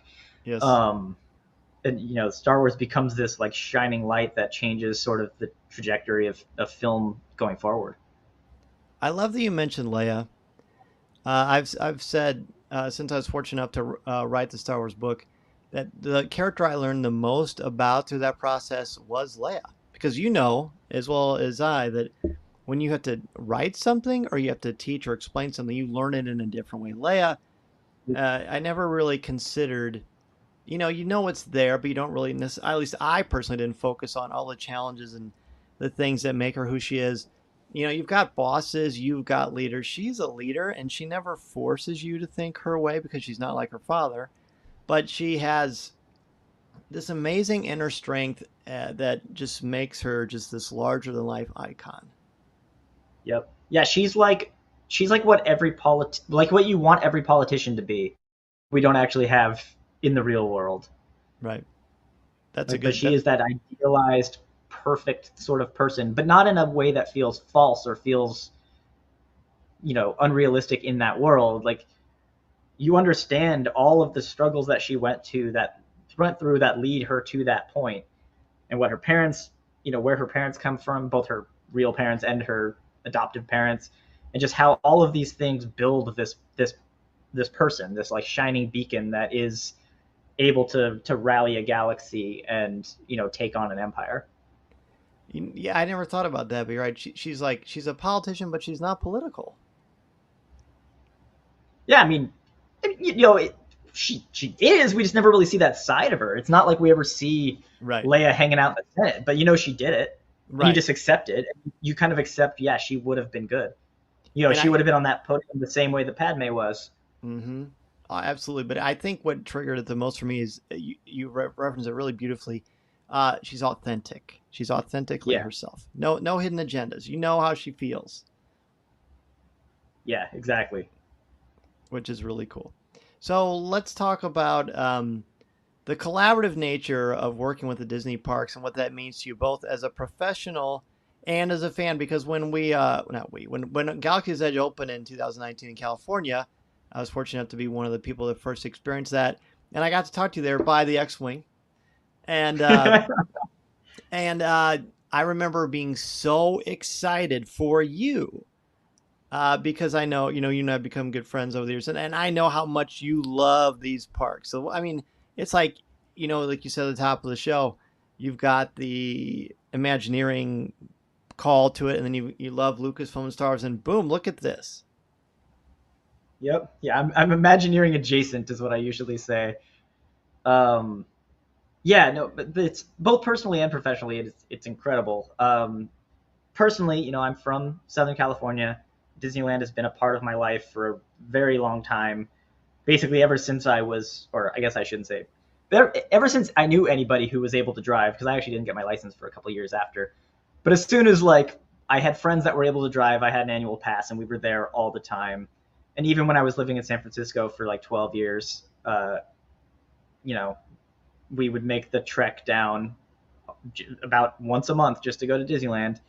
I've been to every Disney park except for Hong Kong at this point. And it's just, I love the feeling of being there. I love the joy that it brings people. I love being around just the energy of those parks. And I love immersive and, sort of interactive experiences. And, it's just my favorite thing in the world. So getting to work on it was mind blowing. And then obviously I've known as a fan how important and how creative and amazing Walt Disney Imagineering is. So being able to work with those people, being able to sit in the room with them, speak out, work out a story or work out what an attraction should be or a store's story should be, or any little minor thing is so fun because they are as brilliant as they always come across in documentaries and things. And they're just super, super fun to be around. So, I'm way fortunate and get super excited anytime I have, Imagineering meetings pop up on my calendar. Well, I remember, maybe it was at Galaxy's Edge. I don't think it was at the Star Cruiser because I think that was well after. Yeah, it had to be after. But I remember you got to have one of those Batu silver name tags, and it had your name on it. Like that's got to be one of your most prized possessions. Oh yeah, yeah. And you can't see it here because I'm not in my actual office, but my office on the studio lot, I have a collection of name tags for all the various name tags that I've had, which includes the ones you could buy in the store, like at the parks where you could get the custom Star Wars ones. It includes my Galaxy's Edge one, it includes the Delos one, which was the code name for Galaxy's Edge. So Imagineers who worked on it before it was even announced, we had our own name tags. I still don't have my Star Cruiser one, and I'm pushing very hard because I need that one to complete my collection. But yeah, having a name tag with my name on it is, yeah, it's pretty incredible. I think that's like, it's not, you can't even say it's a bucket list because it seems like such an unattainable thing. So I think that's one of them. I'm really happy for you. Speaking of the theme parks, again, you and I got to be a part of. Obviously, you've been working on it for a long time. I got to be on the Star Cruiser media event, and so it was fun to just do it, experience with my family. Got to spend a lot of time with you. Mason wanted me to ask you how it felt to be beat by him and Sabak. You know what? It doesn't feel great losing to a kid at Sabak, especially when it was a different rule set of Sabak that I helped create. You would think I would be a lot better at it, but he's a shark, man. Like, when he's old enough to gamble, you should keep an eye on that kid. Yeah, we've already got restraining bolts ready.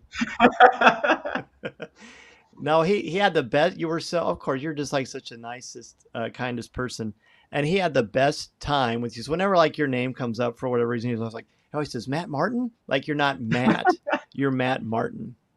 But I feel like the Star Cruiser is just an amazing, wonderful experience. It's so incredibly unique, isn't it?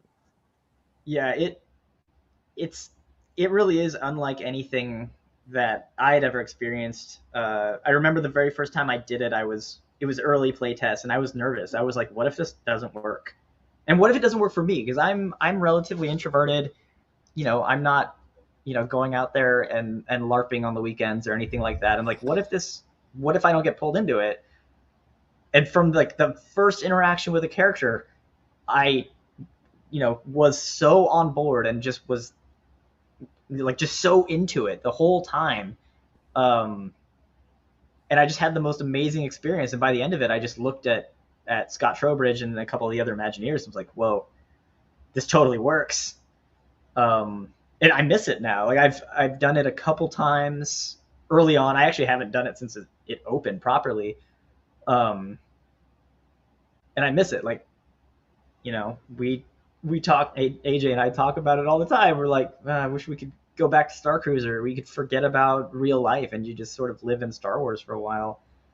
And I hope it is seen as sort of the future of immersive entertainment to some extent. Yeah. Because it's such a crazy thing, and it's the sort of thing that only Disney could do. And I'm so appreciative to whichever Disney execs actually greenlit the crazy thing, because if I saw that on paper, I would have been like, whoa, that's nuts. But I really do think it is a harbinger of the future, and I hope first off, I hope we get to do more, because I would love to do more Star Wars ones, but I kind of just hope Disney gets to do more so I can just go enjoy more experiences, in that same sort of format, for different IPs, original IPs, whatever. I just, I'm on board. I'm sold on it. I agree, and I remember we talked about that. Like, what's so amazing about the Star Cruiser, and we're super excited because we're taking a bunch of listeners next summer, June 12th to the 14th. Oh, that's awesome! I know. I'm jealous. Well, hey man, we'll save you a spot. But there's just so many cool things to do, and it doesn't really matter what's going on in the world. You can go there and completely, you don't turn off your brain because there's a lot going on. But I like what you mentioned, because my wife is introverted too, and she said a very similar thing. She said, you know what, I thought I was, whatever, but she was completely pulled in. It just has a very organic way of doing that, which I think is really amazing. So kudos to you and the team for making that happen. Thank you. It's funny that you mentioned that you kind of forget the real world, because I don't know if it was the one that you were on, but definitely one that I think it was my first real test cruise. that wasn't a playtest. It was just like the thing all the way through. Was the weekend of both the Super Bowl and Valentine's Day. I mean, I'm not a football guy, but like, it wasn't until we left that we realized, oh, whoa, we missed two big cultural events, and didn't even it didn't even dawn on us. The date did not even occur. That says it all. All right, so let's transition out of Star Wars a little bit. I know one of my favorite things to talk to you about is not Star Wars related, but horror movies. And of course, we're getting near. We're in the throes of fall, and it's Halloween season. But what other non-Star Wars stories, not necessarily Halloween, but anything, what do you enjoy as a fan? Where you're not working on it, you're just able to, I just want to watch a good story. What do you enjoy? Yeah, I mean, horror movies are definitely my thing. That is my genre, 100%. There is no other genre in the world that I would watch just because of that. But if somebody says there's a new horror movie in theaters, I'm gonna go see it. Speaking of, you should go see Barbarian. It's amazing. I was gonna It just ask came you. out. It's so good. It'll blow your mind. It does some really interesting, smart storytelling stuff that I think you will appreciate. Cool. But it's nothing like anybody expects it to be, and that's what was so great about it. So don't look into it. Just go watch it. Okay. But yeah, I mean, I'm sort of a nerd in general, so I do take in most of the big pop culture stuff. I like Marvel's, the MCU. I read a lot of comic books, so I read Marvel's comics. I read a lot of independent horror comics and things like that as well. I haven't read an actual novel that wasn't an audiobook in many years, and it makes me sad, but I think it's just because I spend so much time having to read for work, I don't quite enjoy it the same way that I used to. Mm-hmm. But I've listened to some pretty cool audiobooks lately. I recently listened to the autobiography of Elvira. Oh. And it was amazing. And the audiobook was great because it was read by her. And she's a horror icon, but she's also one of those people that I feel like I've sort of grown up with. Like as a kid of the 80s that was into horror and spooky things and Halloween, she's been like my queen for a very long time. And, getting to hear her tell her whole story in her voice was pretty moving and powerful. What else? I'm really excited for Willow. That's coming out very soon. From Lucasfilm. Fantastic trailer at D23. Yes, that trailer, like, it has two amazing lines that trolls, I'm really miffed. Like, that's so funny. That's so Willow. And I'm not a big fantasy guy. Like, I like Lord of the Rings, but it's not my thing in any way. Mm-hmm. Never been into like Game of Thrones or anything. Willow is my fantasy. Like, that is the movie that I loved as a kid. That and Labyrinth.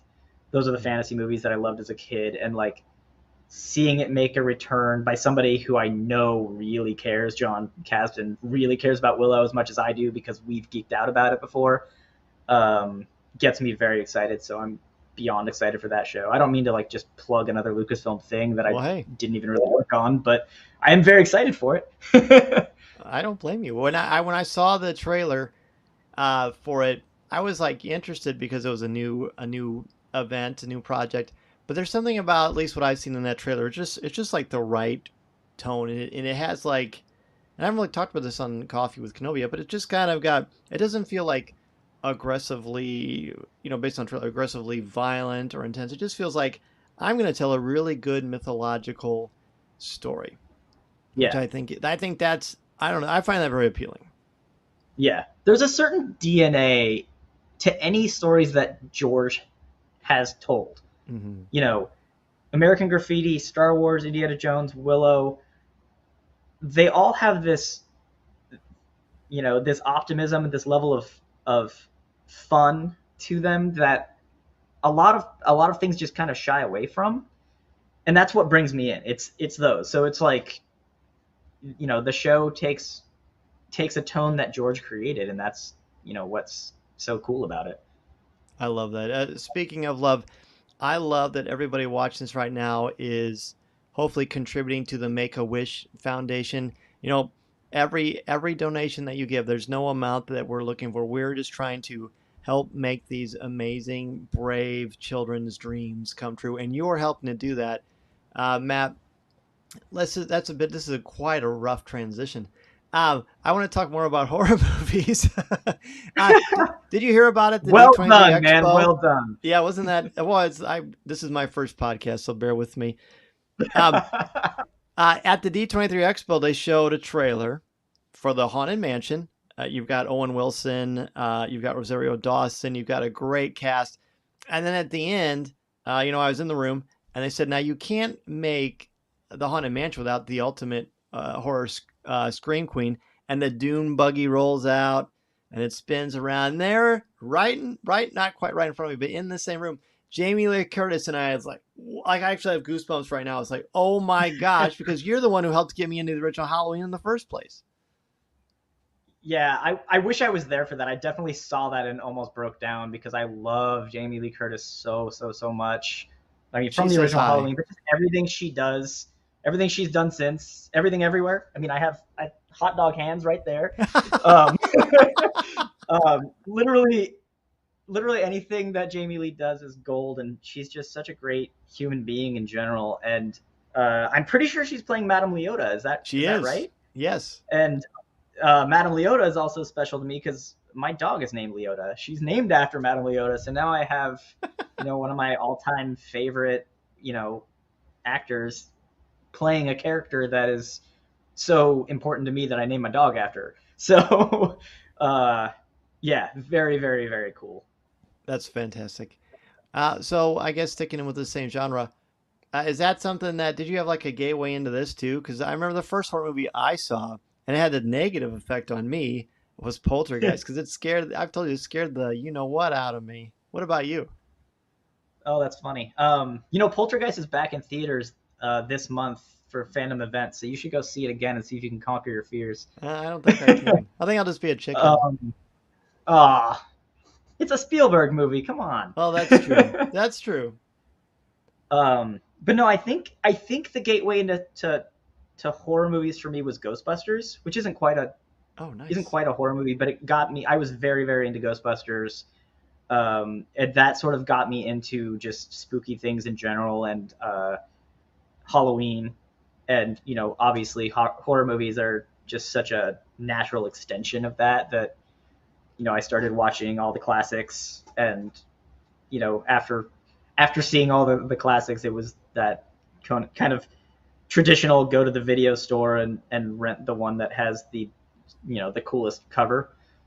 So I definitely saw a lot of movies that I knew nothing about. I just picked it by the art, and sometimes that works, sometimes it doesn't. 80s and 90s horror movie art is sometimes a little better than the movie themselves, but I also have an appreciation for bad horror movies, so it works out.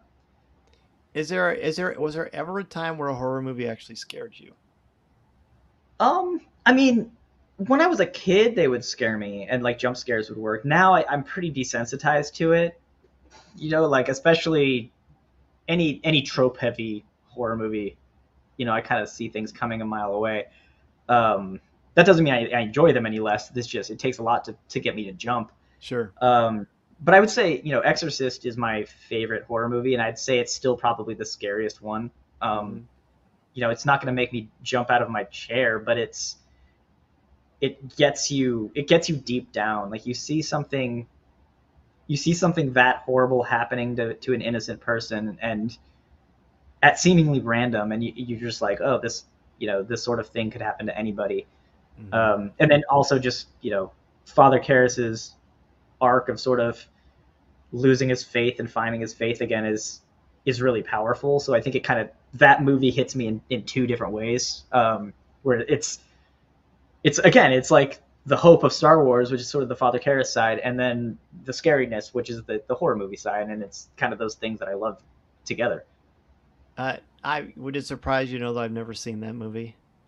It doesn't surprise me. It disappoints me, but it doesn't surprise me. I don't want to disappoint you. I watched Halloween. You should really watch it. It's scary. It is. I will give it to you. It is legitimately scary. There's some shots in that will maybe keep you up at night, but it is also just a very well done, well crafted, well written movie. I think it's genuinely considered an actual masterpiece. Yeah, as rightfully so. Yes, 100%. I liked it. I mean, Jaws is technically a horror movie, but I also think that is an absolutely perfect film. Totally. I mean, everything. Just saw Music. that on IMAX a few weeks ago too. I know. The closest IMAX where I live is like 3 hours away. Oh, that's so sad. I'm so lucky to live in LA. We have, I spend a lot of time in movie theaters because there's always something playing. If it's not a new film, it's some revival thing. Which is very cool. So I know you attend a lot of conventions. Do you have stories of interactions with fans that kind of reflect to you the best of our community? Yeah, Don't talk about me, I'll blush. Definitely not you. No. Yeah, I mean, I've interacted with so many great fans. What I really loved this actually celebration this year. Obviously, we had a tough, year and a half or so leading up to that with COVID and lockdowns and political craziness, and just it was a bad time. And that was like the first time that the fandom sort of got together. And it was even a little dicey online, like fandom was not, still not in the best place it could be.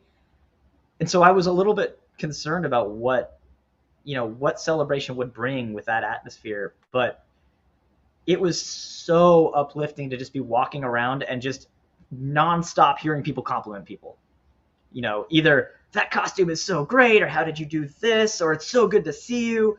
Like, it was just, everybody was just so happy to be there that I was like, oh yeah, this is why Star Wars fandom is so important and so much better than what the online side of it may be perceived to be. Mm-hmm. So it was great. I was helping the live stream for the entire event, and I was producing stuff on the floor. So I was basically on the floor with a camera person for almost the entire time. So I was really just there, like, watching whatever we're shooting, but also observing people. And it was great. And seeing so many people at this convention in particular that were like wearing costumes of things that I had worked on or had a big part in was amazing. Seeing so many Cal Kestises running around after, working on Fallen Order for years, and being so happy with that. It was so great to see, people as invested in that character as I am. But if you want a specific story, I guess, about, one sort of thing with fandom, it was, let me think. It must have been Celebration in 2015. I think it was Orlando. It was the first time we'd ever done a live stream. I was still with the online team at the time. This was like right before I got the story job.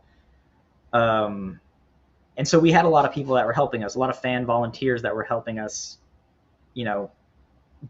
do whatever we needed to have done while we're doing a crazy live stream for the first time and don't know what we're doing.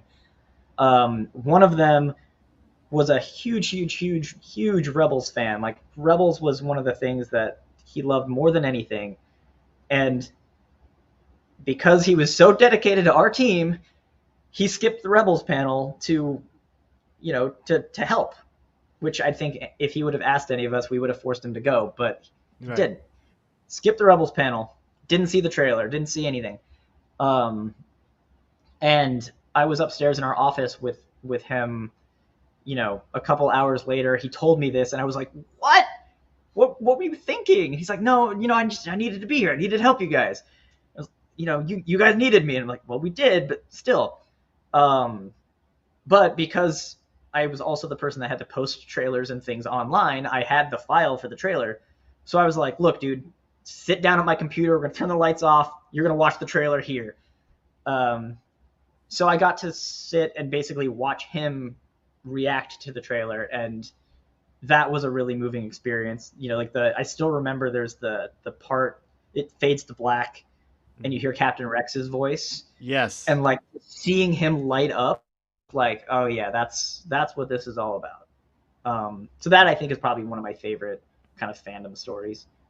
No, I think that's beautiful. I remember being there watching that, and that crowd erupted. So I can just imagine his heart must have grown like the Grinch's, man. Exactly. That's terrific. That's terrific. Yeah, I think Star Wars Celebration. I like what you said. The perceived online opinion of Star Wars fans is that's a really good use of verbiage there, because I feel like for the most part they're wonderful, and you are all wonderful for helping to donate to Podathon this year. Again, what you are doing, your contributions make such a big impact and a difference in the lives of these kids and their families. You're helping to really make their dreams come true in a very, very difficult time in their lives, and I think that's perfect and appropriate, because this is something that I think Star Wars does for so many of us. It's an escape. It makes you think, and it really teaches us that there is really so much good in humanity. You just have to have that hope that you continue to mention. So, Matt, I'm going to ask you one more question. It's a pretty tough question, but I have faith in you. Are you ready for this? Let's do it. All right. Blue milk or green milk? Oh man, this is divided families, divided countries. No, I go blue. Especially, I particularly like the blue milk that's on the Halcyon. That's not the icy blue. Same flavor, but it's a little bit more smooth. But yeah, I'm a fan of the blue milk. The green milk, I can kind of take or leave. Okay, I'll allow it. I will say I'd never had the swirl, the Mon Calamari swirl at Disneyland that's got the sour, I think it's like boba balls in it or something. Yeah, I haven't had it yet either, actually. It's great. I just had it the other night. It's really, really good. I highly recommend that. Now, the green swirl is so spicy, you'll feel like you have to shave your tongue. I'm glad you said that, because I'm not great with going too spicy. I still want to try it, but I might have to, I'll let AJ get it, and I'll have some of hers, because she's way better at the spicy stuff than I am. Yeah, that is a wise decision. Well, Matt, thank you so much, not only for your friendship and your kindness over the years, but for being such a great ambassador of Star Wars, and for joining us on Podathon and Coffee with Kenobi. For sure. Thanks for having me.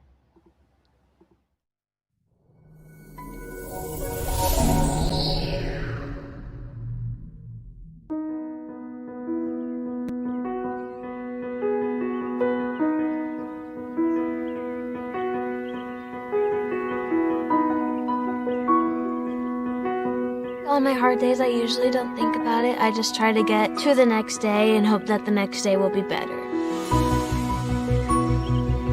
My legs don't work like other people's, so I have to be in a wheelchair. I take the needed medicine for everything that's going on in my body.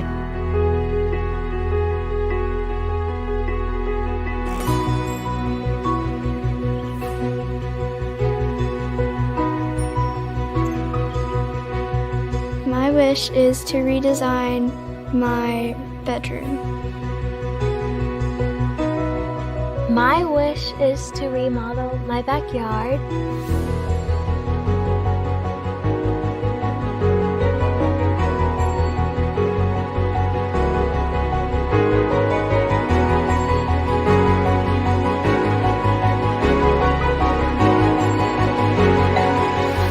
It's like that warm feeling, almost like, something really good is gonna happen. Hope.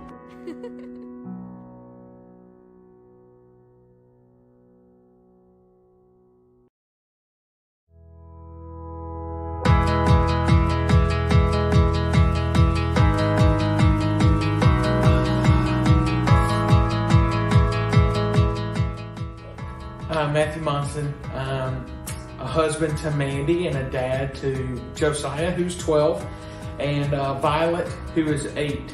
And the interesting thing about my family is that Violet suffers from Rett syndrome. So Rett syndrome is a non-inherited genetic mutation that is predominantly found in females. It causes muscle apraxia. Most of the girls who are afflicted with Rett are nonverbal. And what we like to tell everybody who comes into our life is that just because she doesn't respond back to you doesn't mean she doesn't understand everything you're saying to her. So nonverbal doesn't mean non-thinking, non-caring, non-feeling.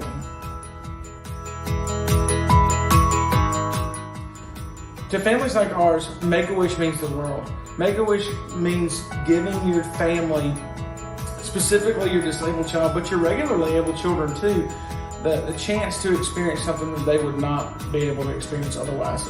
It truly is a life-changing event, which is why when we get opportunities like this to reach out and to kind of wave Make-A-Wish's banner and support events like this, we are always ready and happy to do that. You're helping a family and you're helping a child have a once-in-a-lifetime experience, often which will brighten their days.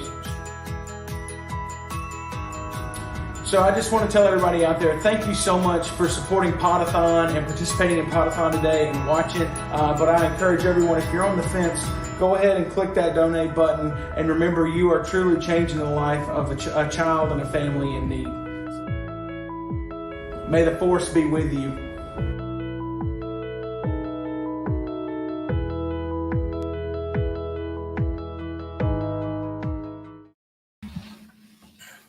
You guys, what an amazing interview that was. Oh, it's fantastic. So good. I love hearing from Matt, and I love always, of course, we talk about this all the time. I love so much behind the scenes stuff and hearing the stories about Galaxy's Edge, hearing the stories. I even love hearing him talking about the Haunted Mansion and all of that kind of stuff. It's so fun, and it's such a great, I love hearing from Matt. Matt was on with Pete last year. Yeah. Dan does such a good job of connecting, and it made me happy. How does it not make you happy on a day like today? Oh, of course. Yeah, it's so cool to hear Matt kind of give that. I love the Matt story because he was a fan like so many who like discovered it on VHS and became just such a fan. And I had not heard that he like decided when he was a kid he was going to work for Lucasfilm, and it worked. So yeah, I should have made that decision when I was younger. Quick update. 49.43. If we can get $57 is all yes, if we can get $57. 5,000, we'll have broken it by way before the halfway mark. We're at the quarter mark barely. So this is exciting. And we're going to talk for a few minutes. We've got some giveaways to do. We're going to run some more stuff. So let's hit that last $57 to 5,000 while Pete and Scotty and I are still here. We'll run some fireworks. We'll make a big whoop-de-doo out of it. I did want to circle back to one thing. That last Make-A-Wish video that we played, that is my friend Matthew Monson. Matt is one of my dearest, best friends, lives here in Montgomery. He's a high school principal. His family are close friends of ours. And so to be able to tell that story is really special to me. Pete interviewed him last year for Podathon and shared part of that story.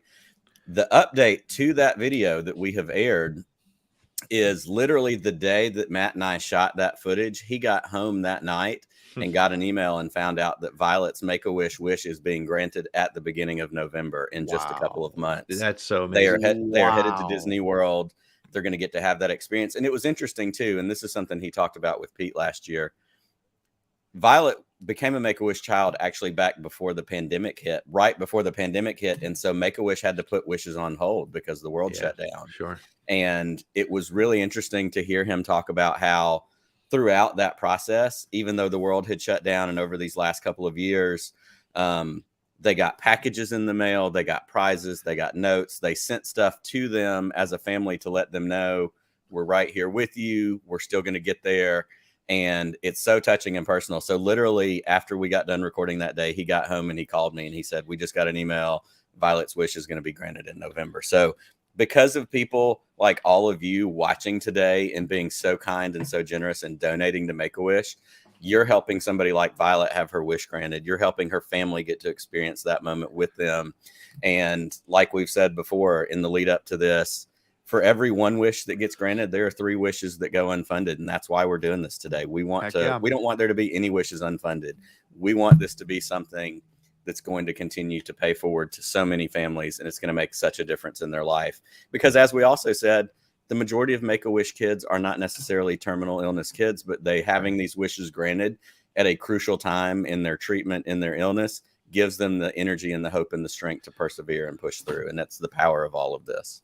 Absolutely. And it's so cool too, because like you said, I had the opportunity to talk to Matt last year and he was kind of like, we haven't been able to do it yet. And he was showing what they want to do. And it's so exciting. It's so great. And again, it is really, you know, I hate to be a little cheesy. No, I don't. I if I did, No, I you wouldn't don't. do it. It's fine. But you know, honestly, there's two things, and we talked a little bit about this the other night, Scotty, is that there's two things that whenever we end up in these Star Wars conversations, whether it's online or with friends, there's two phrases that come up all the time. One is hope, right? We always say hope. Star Wars is hope. Leia says hope.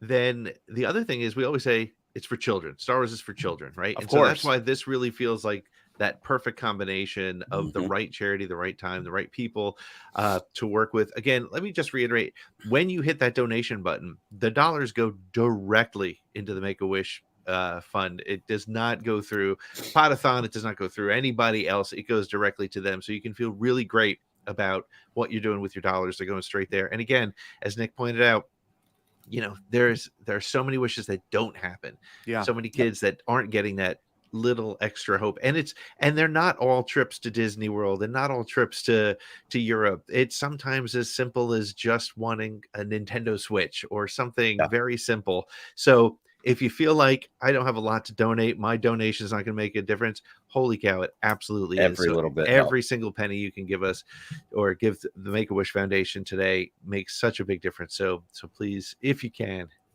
do that. Well, speaking of giving, how about we Yes. give a couple more things away to reward some of these amazing donors that we've got? I am all for that. Let me just make sure that there's no additional names to add to the All right, list here. I don't get want to me a leave anybody number. out. We Get are me a at number. 1,759 raffle numbers. All right, I'm 1,759. updating that. And what are we going to give away, man? We are going to give away, I'll show you right here because this is such an amazing prize from our friends at Planetecture. Oh, wow. Amazing graphic artist, amazing designs. This is a there's 6 of these prints. They're all different planets in the Star Wars galaxy. Wow. Wait. Dagobah. Clicking Uh-oh. it. Clicking it. Tell me.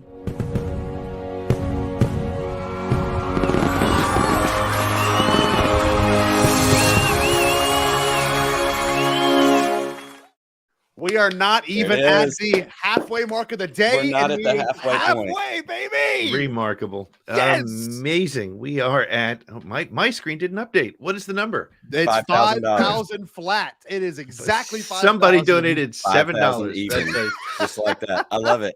I love every bit of it. That's That's amazing. awesome. Well, let's get back to seeing the giveaways real quick. Sorry about that. I had to. Oh No, no, that's hey, fantastic. that's why we're here. That's why that's what we're doing. $5,000. We're not even halfway through the day yet. Okay, so Planetecture, these prints, there are 6 of these prints. They are digital prints. So after you win, we're going to send your information to Ian, who is the guy at Planetecture, and they're going to send you some digital links so you can get these prints. You can use them on your computer if you wanted to get them printed out. It's going to be fantastic. I can't wait to see who's going to win these. So, Pete, do we need to get an updated number before we do this? Yeah, give me 2 minutes. You guys tell some off-color Absolutely. jokes or something. So what we should do, I think we should get some commercials rolling. So let's Yes, see our let's run a commercial.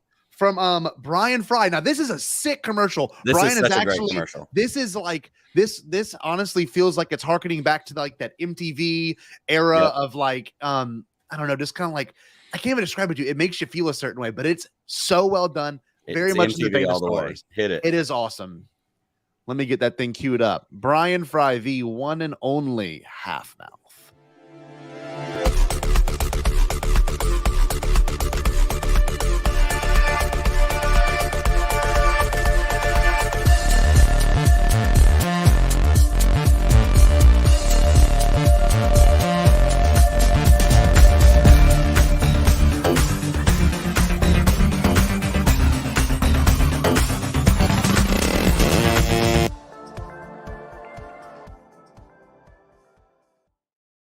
One of the that should have been coolest the hype commercials. video this morning. God, Yeah, that really. was awesome. That's one of the best. I'm gonna take that and play it when I get on my Peloton. I'm just gonna run that over and over and On a over loop. and over and over and over. That's On a fantastic. loop. Well, All right. let's do a quick giveaway real quick. Yeah, I got All right, Pete, what do you got? 1794 is now the number. 1794. That is the All right. number of raffle tickets that are now All right, in those the are the virtual entries. bin. right there. We're going to hit tap to generate, and we're going to see what we get. We're at 5,057, by the way. 807. Yeah, we went up, by the way. 807. 807. Who's number 807? Let's see who lucky 807 is. It is E.L. Dubose. Oh, E.L. okay. Dubose. E.L. Dubose. Let me tell you who E.L. Dubose is. Do you know? That is my friend Matt, whose video we just ran. That's his dad. Are you serious?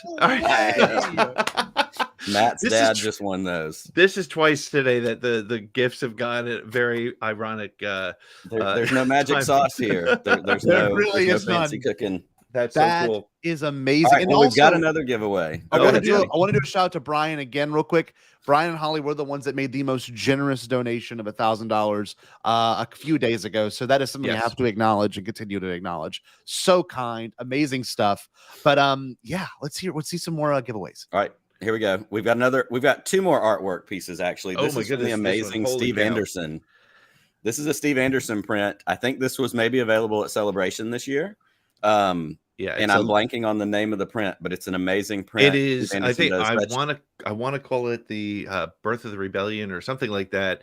It's fantastic. So Becca Benjamin, who's a big part of Podathon and putting things together, she actually works with Steve to name all of these prints. Yes, she literally, like, Steve shows her, finish this, and she's like, okay, that is, whatever the title is. So Steve will sign this and send it to the winner, who we are about to. Heart of the Rebellion is what it's called. Heart of the Rebellion. I knew. Yes, I've got the Rebellion part right, which is you were Star there. Wars. It You were wasn't. there. It was a lucky Right, guess. and we have two of these to give away. Oh, we're giving away two. Oh, yes, amazing. we've got two of these. I mean, we hit 5,000. We're halfway there. We can give two things away. I love it.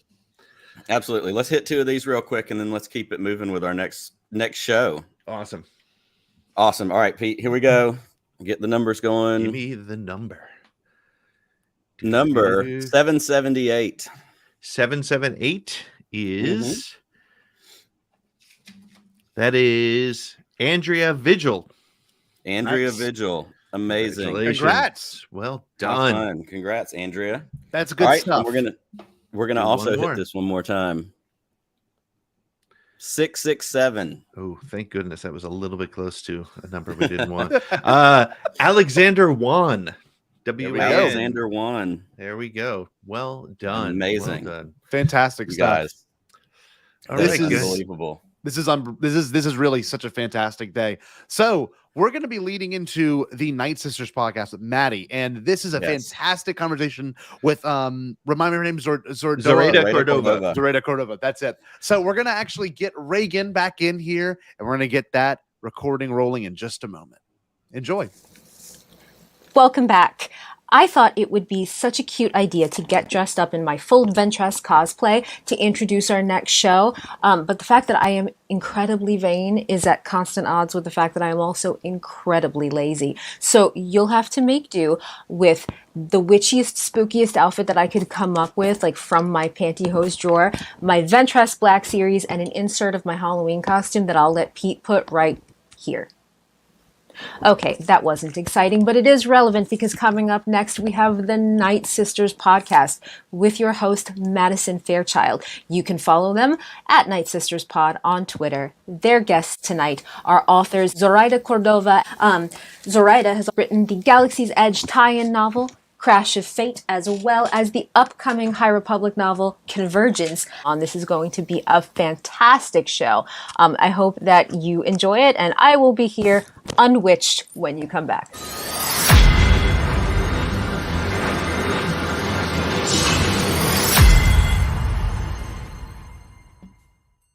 Hi, Zoraida. I'm so excited to have you on today. Thank you so much for joining. Thank you for having me. I'm so excited to do this.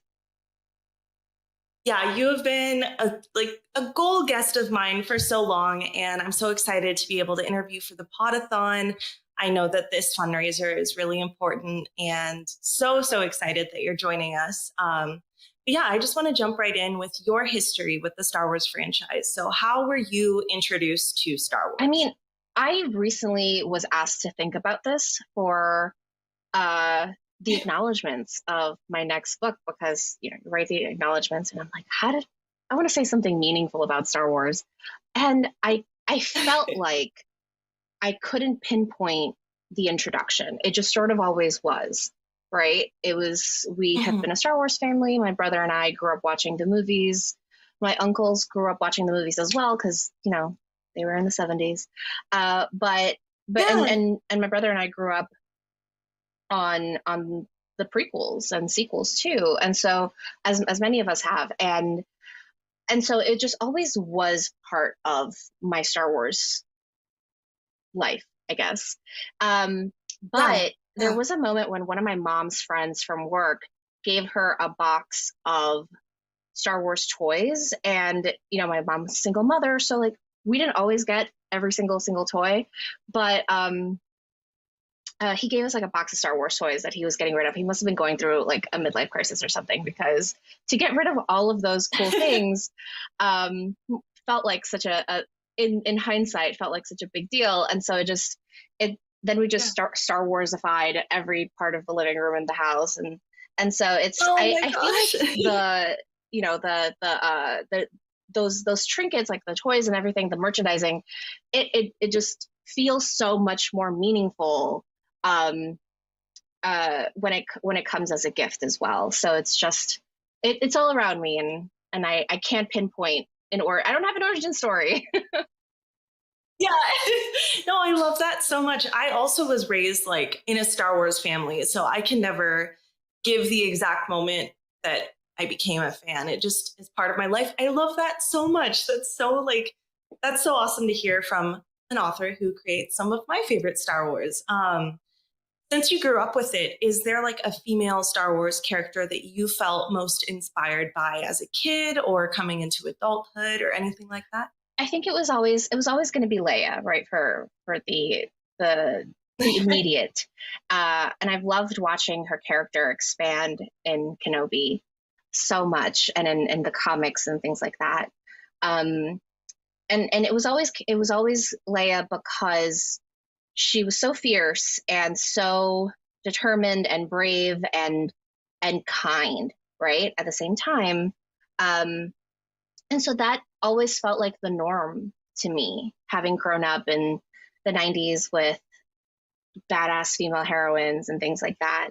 So I was always going to be Leia. And then as I was introduced to the other stories, and as more properties kept coming up, I started falling in love with all of these other Star Wars female characters that embody what Star Wars is, right? Which is fighting the good fight and helping other people and having hope. And so you're wearing the t-shirt, right? Hera, I think, like, was also would always become love her so much. And so when I write Star Wars characters, I always think about who's going to have that same feeling when they read something that I write and a character that I've created. And I always go back to how these women make me feel. I love that. Yeah, there's so many powerful women, but I feel like Leia is the starting point for everyone, every kid. So since you grew up in it and you've always loved it, after you were pitched to write your own Star Wars story, what was the moment that it really hit you like, wow, I'm writing Star Wars, I'm creating something for this franchise I love so much? It's a moment that I have every single time I get notes from Story Group. Yeah. Because before that, it always feels like I'm just writing a book as I would write a book, right? I sit down, I make an outline, I think about character, I walk characters from A to Z, and then I have a book. But then it's just a book. It's just a book that I've written, and then once it goes back to either Disney or Del Rey, and I get notes back from the editors and Story Group, then I'm like, okay, now it's a Star Wars book. Oh my God. And I look at everything. Yeah. Oh my gosh. I look at everything I have to fix or think about and develop, and now I'm like, okay, now it feels real. So it isn't until the moment that I get feedback, but it's also because I might just be a people pleaser. No, that totally makes sense. So like you said, you go from A to Z writing it like a regular book, but what would you say is the main difference from writing a book with like IP that you created versus having a book in an established universe? Is it really just waiting for those notes, or is there a big difference in your writing from your fantasy and fiction versus Star Wars fantasy? I think that the biggest difference is always going to be the amount of people that are involved in a project. And I think, and I don't say this in a bad way, because I love working with others and I love collaboration. It just makes me feel more creative. It makes me feel super excited. But I think that when I'm writing one of my own books, even though I have an editor and even though I have an agent, I still feel solitary because it's just me and this wall in an office, right? It's just me and or it's just me in an Airbnb or where I go take off to write or hole up somewhere in a family member's house like now so that I can finish a deadline. And then and I can do that with any book, no matter whether it's mine or IP. But I think that it's the collaboration portion of it really changes everything because now it's our book and now it's collaborative. And so that would be, I think, the biggest thing. Yeah, and you're talking about collaborative efforts. Obviously, the High Republic is a very collaborative effort with everything that goes into those. But how is writing You Owe Me a Ride for Star Wars: A Certain Point of View? That's like the most collaborative thing I can think of, since it's all a book with all these different authors. What was that experience? That was actually my first Star Wars short story. And I remember getting that short story invitation in 2017. And I remember I had tweeted something very naughty the day before about Poe Dameron. Love that. I would like to write a book. And this is like, I had no idea how IP worked at the time, right? I was just posting for the internet. And I was like, I would like to write a book where Poe Dameron is kissing his way through the galaxy, except I definitely didn't say kissing. I think I remember this tweet. That's so funny. And then oh my gosh, the next day I got an invitation saying, Zoraida, we heard Zoraida is a Star Wars fan, and they were correct. So I got to write the story. That one was not as I turned in a couple of pitches and I was like, who do I want to write? Where do they fit in the timeline? So of course I got the information, but collaborative in a sense of working the story around the timeline of the other authors. That one would be Factpov 2, Empire Strikes Back, because we all wanted to do the bounty hunters and the bounty hunter scene. So I wrote Boba Fett, and sort of Boba Fett's internal monologue of like, I gotta get Han Solo, and my brand is just like feelings. And and so I just gave Boba Fett all of these feelings, which now that, watching Book of Boba Fett, I feel like I was like, okay, I was on the right track. And so when I turned it in, apparently Boba Fett's intent really matched up with something another writer had done. And so it just, but it was like coincidence. It was like Star Wars magic, where we were just must have been telepathically thinking, okay, all these bounty hunters have to be, they're all going off on their own adventures, but it just really synced up. So I love that. There is a lot of Star Wars hive mind, I feel like, where so many people think of something and it's like, I thought of that exact thing. So that totally makes sense. I love that. Okay. As a Latina reader myself, I felt a super deep connection with Izzy while reading Crash of Fate. I'm prepared for Gela to be my new favorite character. I've been shit posting about how she's already my favorite Star Wars character and how I'm going to cosplay as her. Like, I'm so excited. But when you're creating these characters, does writing them as Latine or Latina, like, does it come naturally, or is it something that you're intentionally doing to create a space for your culture and people of your culture? So creating Izzy Garcia was very much intentional, of wanting to put a Latina coded character in the world. Of course, in Star Wars, it's humans are humans, and of course we don't bring all that stuff there. But I do think that like there is that space. There's the the origin comes from somewhere, right? We're all writing analogs of our human world. And so when thinking about Izzy, I think of character first, and sort of what they look like, how they act. And it just so happened that she was always going to be Latina. You know what I mean? Yeah.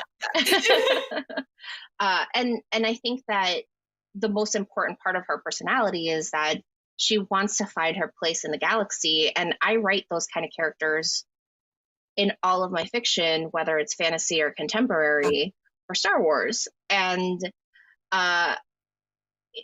for me as a kid growing up, not seeing positive representation of Latina characters in Hollywood, I saw it on Telemundo because that's, I grew up in a bilingual household. So I could see Latinas on Univision and all those channels.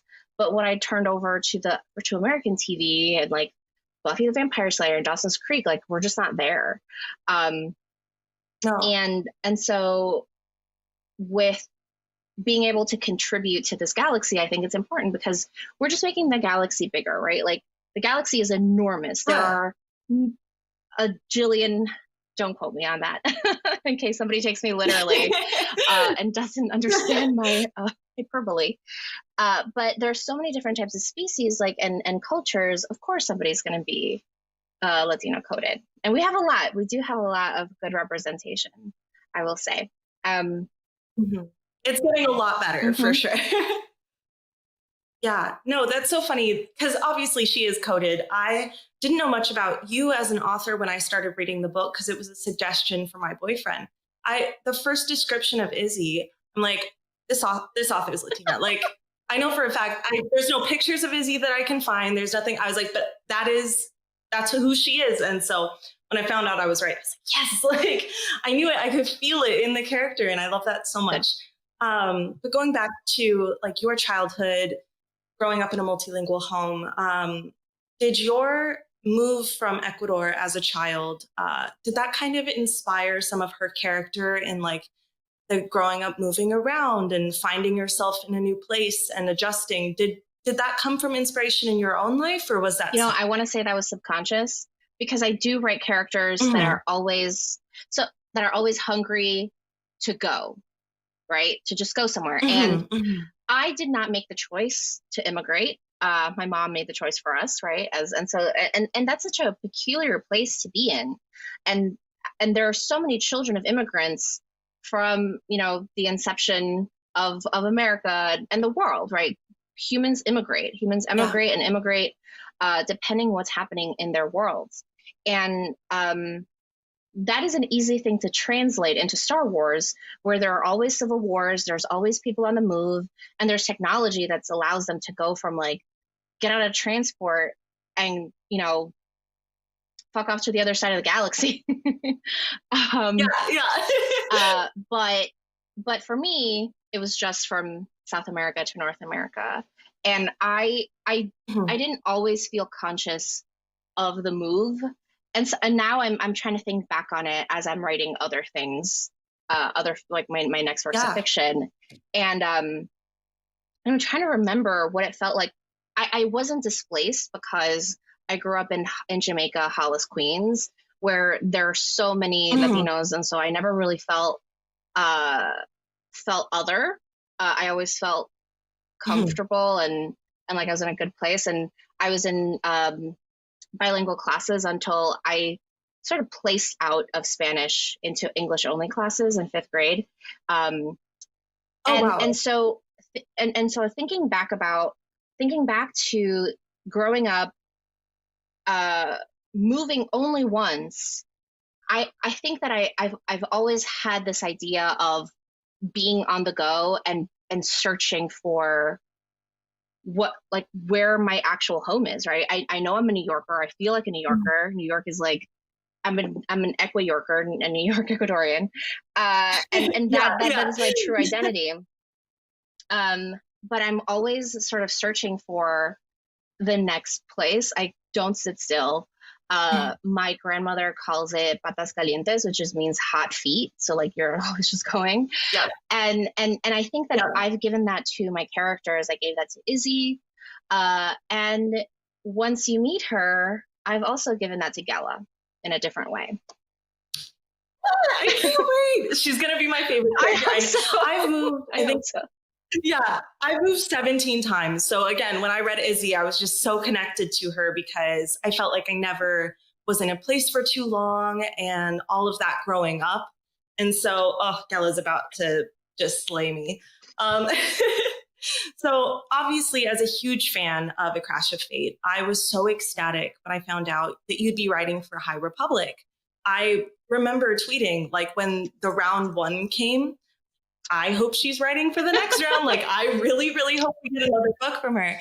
Was that something, I don't know if you're allowed to disclose this, was that something you knew from the very beginning of the High Republic, or did you find out later that you'd be in round? There's so many things we're not allowed to say, but I think that one's fairly good. No, I was not. I think that I actually don't know what the creative directors had in mind, but I did hope. I was like, oh, if they do more, I hope they think of me, or I would like to write Cassian Andor. So I would always just, I knew that Star Wars knew where I was if they needed me, and so I felt like I sort of like I'm on the bench, like, put me in, coach, let me see what I can do. And that's and so I hope awesome. I did it the service it deserves, because I've having just binged the High Republic, once like everything was out, I was like, great, and then I just took like a week and I'm like listening to all the books and reading the comics and just falling in love with Marchion Ro, oddly enough, and Elzar Mann. God, I really felt like, I was like, okay, great, like there's so much to explore, and I feel the pressure of having Convergence be ready to be on the next slate and people read it and having people read it, and so nervous, excited, hoping I did a good job, being incredibly honored to have been offered this opportunity, and we'll see. We'll just wait. I'm so excited. I'm sure it's going to be amazing. I know a ton of people are so ready for your book. But speaking of your new High Republic character, if there was like 3 words you could use to describe Gala as a character, what would you use? Okay, 3 words. We played this game the other day for the Star Wars show, and I blanked out, even though. Nice. So Gala is devoted. She's I guess devoted and determined would not be great, because I like to vary words.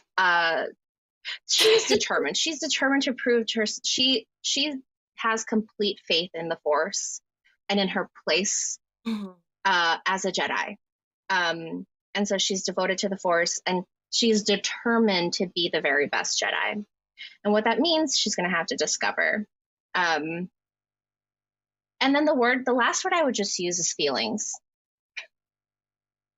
What's been like the biggest takeaway that you've had from writing for Star Wars? Has it caused you to grow as an author? Has it changed how you view writing or anything like that? Yes. Writing for Star Wars has changed the way that I approach story a lot of the times. Reading the reactions to the things that we've written, listening to the podcasts of some of the book breakdowns. I almost feel like I'll write a scene and I'm like, well, Star Wars readers are very attuned to like any writer tick. So if I write this, it's going to spoil this, and they're going to know. And so no matter if it's Star Wars or my regular fiction, I'm always thinking of readers. And of course, people tell you, I tell my mentees, write like no one is watching, because no one should be watching you, right? That would be creepy. But right, like, you know, the audience is you. However, I've been doing this for 10 years now, and I feel like now I really am writing to my audience and the people, and hoping that, yes, the audience is me, but it's also these other people. And so hopefully we all can converge, seriously, no pun intended, you know, in this, like, in that middle part of the Venn diagram. And so thinking about readers can be a big burden when you're writing a novel, because it can cause you to freeze up and just be like, I'm too afraid to even put a word on the page, because what if it sucks? And I think that you just have to push through and understand that you're going to, at this moment in time, I'm going to write the best book that I possibly can with the resources I have, with the person that I am, and with the skills that I've gathered. And so I think that we can apply that to every part of our lives, or any kind of job that we have, right? Like, I'm going to do the very best thing. And so my writing has changed in that I feel like I'm more aware of the choices, the stylistic choices I make. I tend to write very emotion heavy, and that's because I'm a romance writer. And I need to know what everyone's facial tics and sighs sound like. And I need to know what they're like, that storm that's brewing, that's going to cause something to happen later on. So awareness, absolutely. Yeah, that's so awesome. Thank you so much. I have a little bonus question I ask every guest that comes on the show, which is, who's your Star Wars big three? So what are the three characters you feel like describe your personality? They don't have to be your favorite characters, just the ones that are like you. Okay, I'm just writing a bunch of names, and then I'm gonna so sorry. I'm gonna select them. I'm gonna Hunger Games them as we go through, and it does depend. I'm just vamping so I can write names. Okay, different aspects of my life, and this is like obviously not a permanent list because these lists shift all the time. Oh yeah. So I think I would say Gela Natai first, because you haven't met her yet, but I think that in the beginning she's so determined to do everything correctly that sometimes she shoots herself in the foot and makes mistakes. And I feel like that sometimes, and I think that that's very relatable. Then I would say Grogu, Baby Yoda, because we're always eating at inappropriate times. I love that one. And I think I would say, and I don't know if people are going to hate me for this, but I feel like young Han Solo, in the way that young Han Solo is almost a little naive about people and the way that he trusts people. And and so I think that I would go with those three for in this moment, the way that I'm feeling right now. I love that so much. This podcast is a Solo a Star Wars story fan account, basically. So I love those choices. Those are so fantastic. Thank you so much for being on the podcast for Podathon. We are doing really, really good work to raise money. The coordinators are amazing, and I'm so grateful and honored to have you on here. Thank you so much. So thank you again. Thank you so much. It's my pleasure.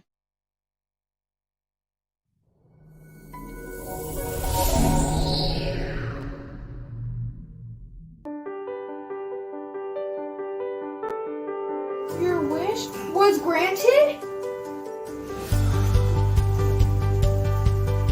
What do you think?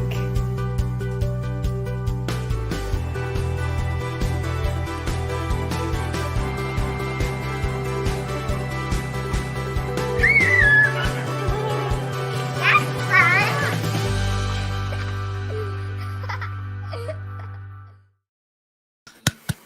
Wow. Welcome back. Oh, we have a guest. Look who's here. Look who is here.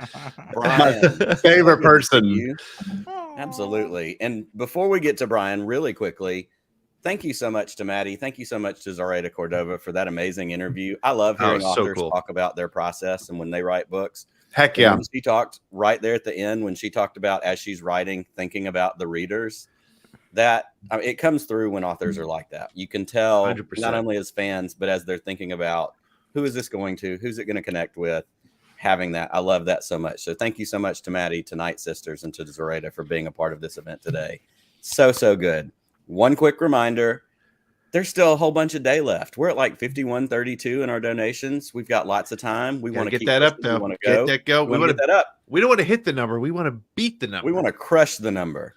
And I just want to say, we're not even halfway through our schedule for the day yet. We have so much good stuff coming ahead of us. And especially I wanted just to remind everybody, Rian Johnson, Seth Green, and the cast of Andor. I don't know if you've heard of Andor, but it's coming out in like 4 days. Brian was there. Bryan was there, and we're not jealous of that at all. But so much good stuff to come. So with that being said, recently off the red carpet, recently off having that amazing experience. I'm so excited to welcome our friend Bryan from Pink Milk. Hello. Thank Hello, you. Brian. That premiere was so much fun, and Andor was so good that the pink mustache had to stay in the sink. And Dang it. You had to leave it there. Hey, Oh you my know what? gosh. You got to do what you got to do. They're like, nope, not leaving. Oh, that's Well, awesome. Bryan, This is so you are amazing, here. everything you guys are doing today. So thank you, Oh my thank you, gosh. thank you. Oh, it's our honor, and it's our honor Thank to you for have being a you. part of it, man. We're a part of it last year. You're back again this year. We're so thankful. And you got to interview one of all of our favorite people in this entire Star Wars community that we are in and that we interact in all the time, the wonderful Krystina Arielle. Tell us a little bit about that before we get that rolling. I mean, no tea, no shade to anything else that has happened, but and I love all of you, but Krystina Arielle is like the greatest thing that this new era of Star Wars has brought. She is just my favorite person ever, and I hope the rest of the interview is good, because at the beginning, as maybe you'll hear if it did get cut out, she said we were friends in real life, and I was kind of I had to wash my chair cover. Oh, Brian, we It was so kept, great. we I was kept so that. excited. We kept that in. I'm going to clip it for you so you can make it your ringtone or something. There we go. I loved it. There you go. But she's so wonderful. We had a really great conversation about raising kids in Star Wars and the kids of Star Wars. Because Star Wars changes when you grow up with it your whole life, and seeing it like as a child to now watching Star Wars as a parent is a wholly unique experience. And I think Krystina had a great time talking about those things, because I know Star Wars has been a part of her life forever. Attack of the Clones.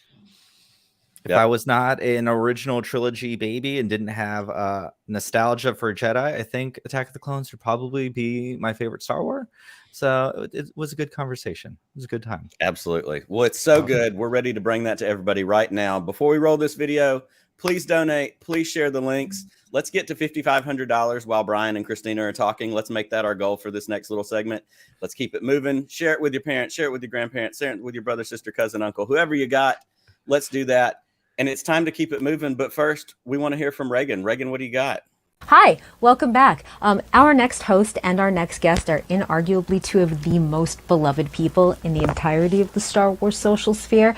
So it could not be more perfect that they're here tonight talking to each other. Stay in your seat, get yourself a big old stack of whatever snacks go the best with a frosty glass of pink milk, and join your host, Bryan Barry, at Serving Pink Milk on Twitter, and his guest, actress, host of the High Republic show on StarWars.com, and all-around angel, Krystina Arielle. We love and adore both of you. Have a wonderful show.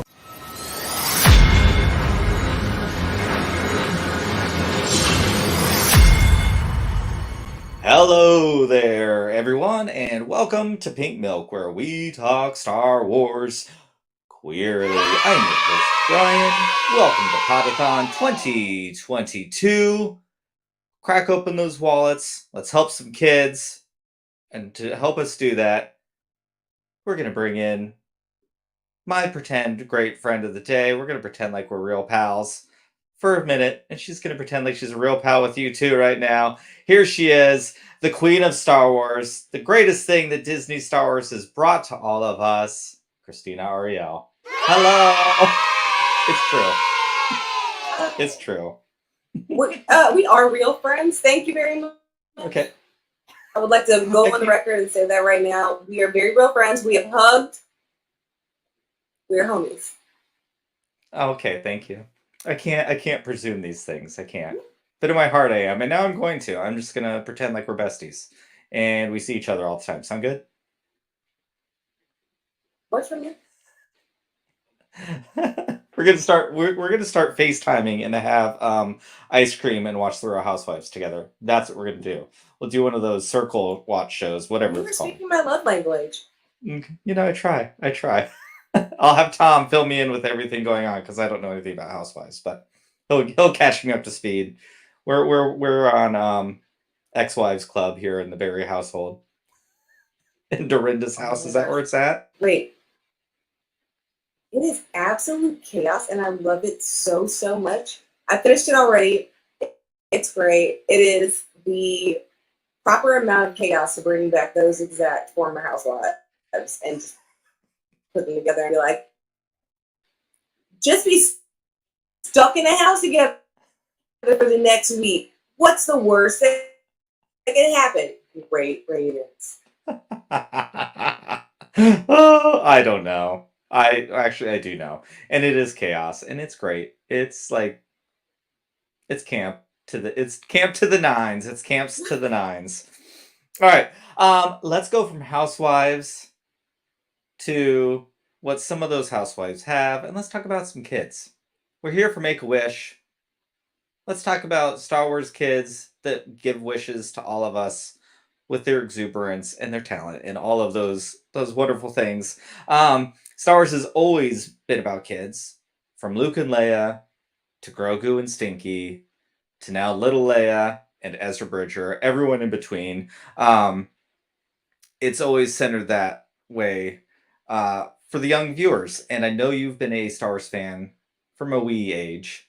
Was there a kid in Star Wars that either then or now that you relate to a lot?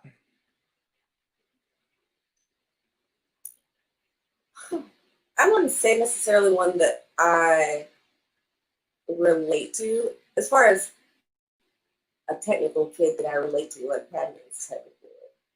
Yeah. But I honestly would still go with Little Leia. I am a little partial to Obi-Wan, obviously, but I just think that Vivian Lara Blair brought so much life to that character in a way that continues an already great legacy of this bold, strong character that can save their own neck. Maybe they need to get saved a couple times, but can essentially save their own neck. Mm-hmm. And she just carried it with this layer of eloquence that was beyond her years. And just the character alone, like knowing where she's going to see a start point for it. Like we've seen her, and now we get to see like kind of that point of her growing up, and just kind of still feeling like she doesn't belong. Like she has these great parents, she has all of this, technically this power, but she also still has this cousin who makes her feel like she doesn't belong. She still like knows that she has another set of parents, but she doesn't really have a true connection to them as much as she'd like them. She doesn't have any real connection to them because she wasn't necessarily raised by them. But there still are those parts of them and her that you see Obi-Wan start to recognize, or you see like yourself start to go, oh, like, look, that's the way she's like this, or look at this outfit that's like Padme, or this hairstyle. And I just like anything like that that adds depth to a character, just further depth. Yeah, we have all these books and things, but there's something about seeing her out there and just kind of doing the thing. Yeah, that little girl was incredible. It was incredible. And I love that you brought up the idea of little bits of her from her bio parents that she obviously didn't get from Bale or Bria, especially as a father to adopted kids. I don't know who their bio parents are, and I can see like the influence that my husband and I have put into the kids, like their body language, and I can see how they're all very similar. But every once in a while, you'll see these little individual bits pop out that are something that only their DNA could give them, and it's as a parent to that, it's interesting and exciting to experience parts of them that I have yet to know, if that makes sense, because I don't know exactly where it came from. It's a really beautiful little thing, and it gives them someone to remember and hold on to. You know, it's great. It's really great. So I'm glad that show brought that in there. And I mean, in the vein of being a step parent, I mean, I'm fortunate enough to know my stepson's mom and to have a relationship with her that I do. But there are certain times where I'm just like, oh my gosh, you look just like your mom. Your mannerisms are just like her. And I remember the first time meeting her after meeting him and just seeing like, oh, like this is from you, this is from you, and just kind of, we always had this moment where when we had a moment where we were out. I told her, I was like, I love your son, and I can't say I love your son and be hateful to you because you have no reason to. And it is like having her as a friend and seeing the parts of her that are in him, and just there are certain situations where no, obviously you don't give birth to a child, but still your child that you love and that you have accepted. And as a child who was accepted by a parent, my dad was amazing. He was just, he chose to love us. And I always think about that. Like there's this idea that there's this inherent love that comes to being a parent. And people are like, oh, you won't understand till you have your own children and all that kind of stuff. And I remember like somebody came up to me and they asked me when I was pregnant with Ezekiel, and obviously I hadn't lived at this time as well. They're like, oh, how's it going to feel to be a real parent? Oh, are you excited about being a real parent? And I'm like, co-parent, step parent, like I've still been a parent to this child and I've had the luxury of being a part of his life. And I can never imagine like somebody saying that to my dad in front of me, and how hurtful that would be to hear someone just be like, oh, like, how does it feel to like have your own children, like your own, and like that idea of like this nuclear family is the only possible way to have a family. I just feel like it's super disrespectful to the families or to adopted families, to all these families that are different. Like you don't have to look like to be family. You don't have to be born of one another to be family. Like you can choose to be family. And so much of Star Wars is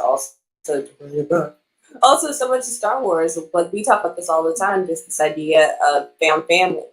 Rey didn't have her parents, but in meeting those friends and forming those relationships, they became her family. And those relationships are just as important.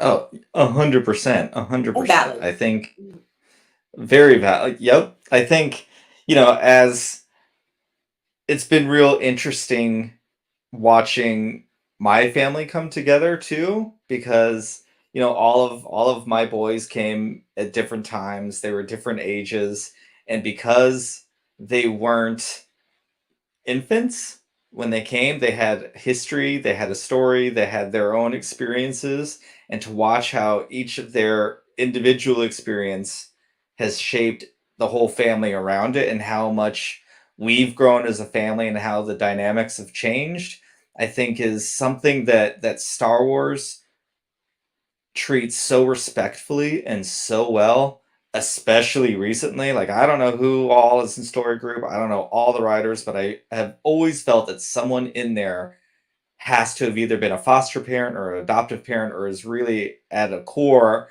understands the found family experience, because Star Wars never treats its characters like, oh, you're now a real parent, or oh, you're now a real mother. It's very accepted and very respected in the way it is. I think we really get to experience that with Din and Grogu, and watch how those two characters have a mutual respect for one another and an appreciation for what each of those characters are giving to the other, and it's so beautiful, and I love it so much.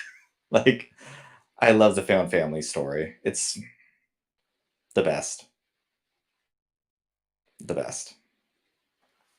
And I think we also did that with Bale and their relationship with Leia. Like, there's no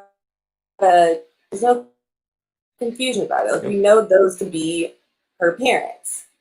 Like, we know those to be, even if we know this idea of her birth parents, they're never treated as less of a parent to her, or even Aunt Beru. Like, all of these different relationships, we just identified that parental figure that has helped shape them.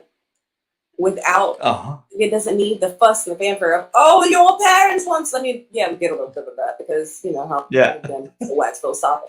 But with everything else, it's just, we just those relationships to be a single part. I love that. I love that. 100%. 100%. Have your kids watched Star Wars yet?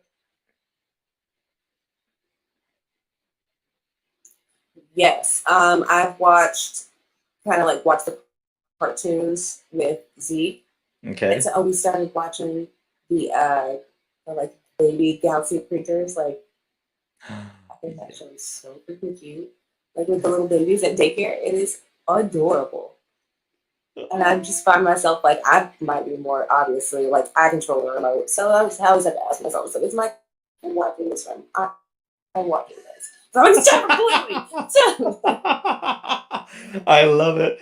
The absolute worst. But with Luke, we have watched so much Star Wars together, and I just have to say it's low-key the ultimate flex to be like, we're watching Obi-Wan, and all of a sudden it's like, who's that walking behind very slowly and casually in the background with an afro? And he's like, I just tell my, like, it was the last week of school was the episode came out that I like did the background for in Obi-Wan, and he went to school and told everybody. He was so excited, and his mom came over and she's like, we watched it together. He was so excited. So cute. So like I like that that was the one that we got to like watch beginning to end together. We watched all the movies. I watched the originals with him for the first time. I introduced him to the greatness that is the prequels because I love him so much. And he kind of leans in there too, especially like with episode 3 because we have a lot of I've got the high ground in this house when we're having lightsaber battles. We have like our professional lightsabers, and then we have our to duel with lightsabers. And so I will wake up and just hear, and it's you'll coming around the corner with a lightsaber, and I'm like, I am unarmed, son. So it's like, wow. So you never think about the fact that your kids are like ultimately going to be the people you get to play lightsabers with, and it's kind of like that feeling of being able to kind of play in this world now, like even to just to work in that world, and then to have my kids. Like when I did Celebration, and I got to like get to come in and kind of like walk around and like on stage, like interviewing Kelly Marie Tran, and oh my gosh, it was just like he's like. And I shouted him out from the stage, and like kind of like really good and playing around, and he was like, he went like full like, I'm very close to being a teenager, and like, don't do this with me. Which I did not talk baby talk or anything really rude. Like I kept it really profesh. It was great. I'm like, there's my baby. I didn't do that, which I usually would have been like, oh, look, my baby, Lord, I love you. But you know what? I'm not a jerk, so. I'm gonna respect you. I'm gonna respect you guys. My 12-year-old is definitely there. Like I can't even say you can't say hello the right way, Ted. You're embarrassing me. It's embarrassing. I'm like, oh, dude, I'm on my best behavior because I would really enjoy embarrassing you because that's just who I am. but I'm really trying. Anyway, yeah. I think that's funny. And also, if anyone is listening from Lucasfilm, I would love to be an extra with my son Michael anytime, anywhere, ever. Michael is a born star, so just putting it out It's there. above my pay grade, but y'all holler. It was so cute. Like Tarkin, you know, most of us think of Tarkin and think of the Death Star in A New Hope, right? And I just went and took him to see Rogue One a few weeks ago when it was on, and Tarkin comes on screen, and Michael's immediate response was, "Daddy, that's the man that's mean to the Bad Batch." And I was like, oh, it was that moment for me of like, I love Star Wars and how it speaks to different generations, because like never in a million years would my first thing thinking of Tarkin to go to the Bad Batch. As great as he is in Bad Batch, I just wouldn't think of it. And I was like, this is where Star Wars is at its peak of talking to new audiences. And I was just like, all right, this is gonna be so much fun whenever those peeps get up on Twitter talking about one or the other things. And I'm like, okay.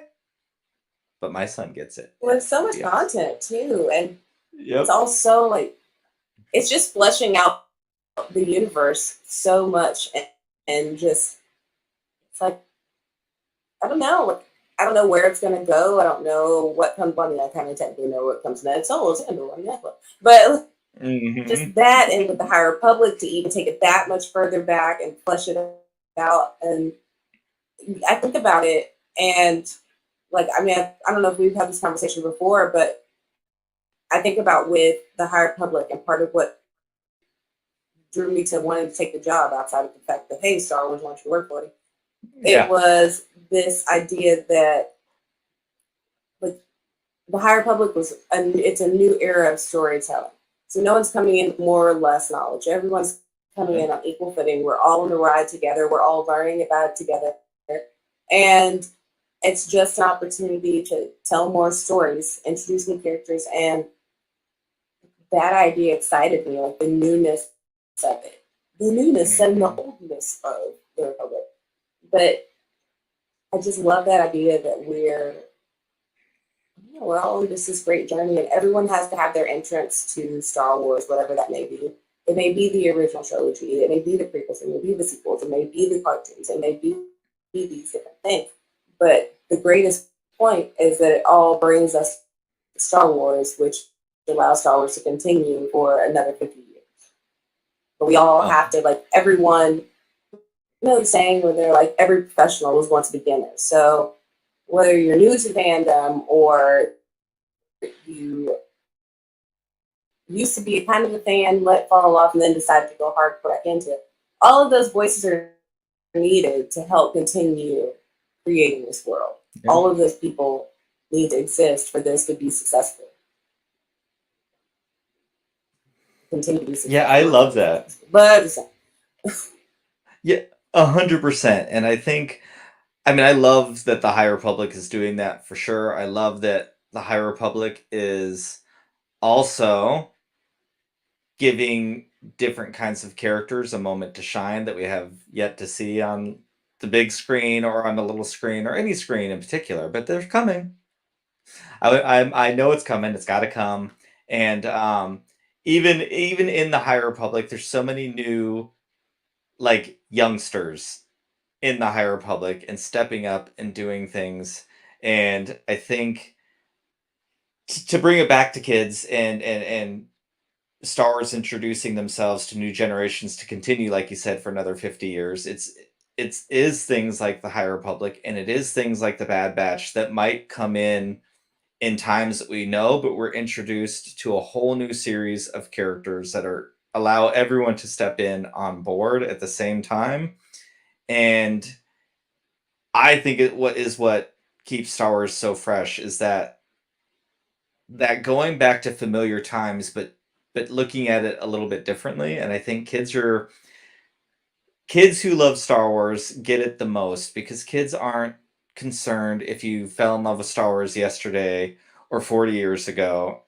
And if you love Star Wars, you love Star Wars. And I think that is one of the greatest lessons that any of us can learn, you know. And if I just found Star Wars because of the High Republic, and I can't wait to learn about the OT, to like be excited that person is interested in something, and then like share the knowledge of all of the years. It's so much fun. It's the greatest thing.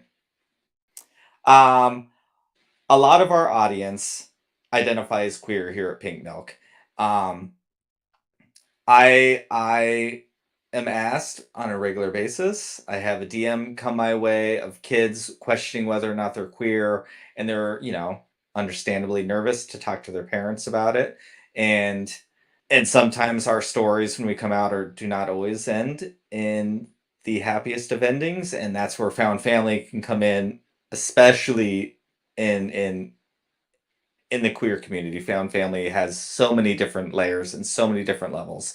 As someone who is very familiar with the concept of found family, as you've already shared some of that stuff, any advice to a child or a preteen or young adult that might be on their way into experiencing a found family for the first time?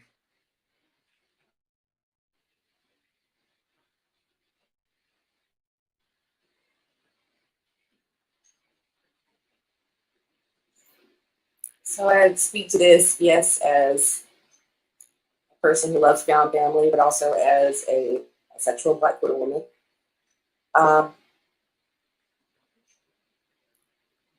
Know that even at the worst of times, and I've had some times where I've been at my absolute worst, and when you feel like you don't fit in or you don't belong in your body or everything just feels, you feel like you're wrong in a way. You have to remember that even if these people don't accept you, and the idea of that makes my heart hurt, because I can't imagine my kids coming to me and saying, this is who I am, and not going out of my way to make sure that they know that they're loved and they're accepted and that they're exactly who they're supposed to be. Know that there's someone out there who loves you for exactly who you are, who may not have found them yet. But there's someone out there who loves you, who will accept you, who is on this earth to love you as you are, without expectation, without wanting you to change, without telling you that you were wrong or that you and choose to love is wrong, how you choose to exist is wrong, how you show up in the world is wrong. There is space for you. You are allowed to take up space. Please, if you can't find a lane, create one.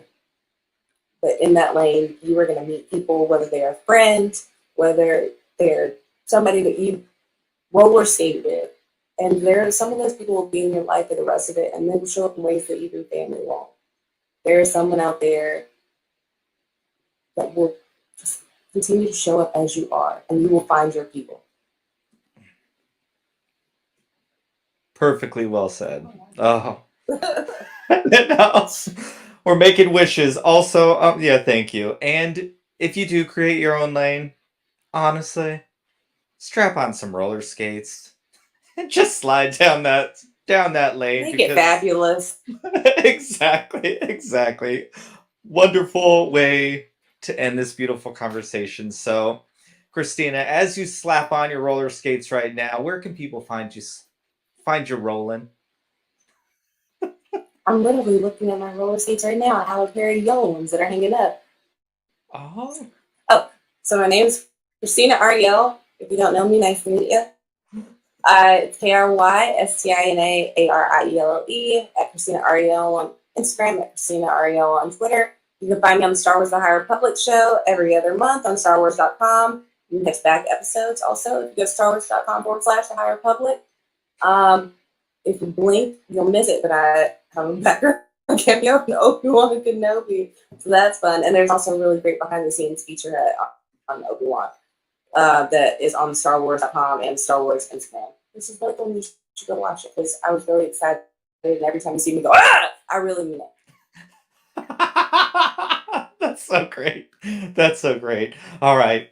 Thank you. Don't forget you can follow me and the show at Serving Pink Milk everywhere on Twitter, Instagram, sometimes TikTok, and come join us every Friday night on YouTube if you're over 18. If If you're under 18, you can listen to me with my husband talking Star Wars on our podcast every Wednesday, where we talk a lot about found family and all of these things here. Krystina, thank you so much for your time. I appreciate it. Thank you for this. Also, don't forget to donate. Make-A-Wish Foundation is a wonderful, wonderful charity. If you can, please do. And until next time, drink up.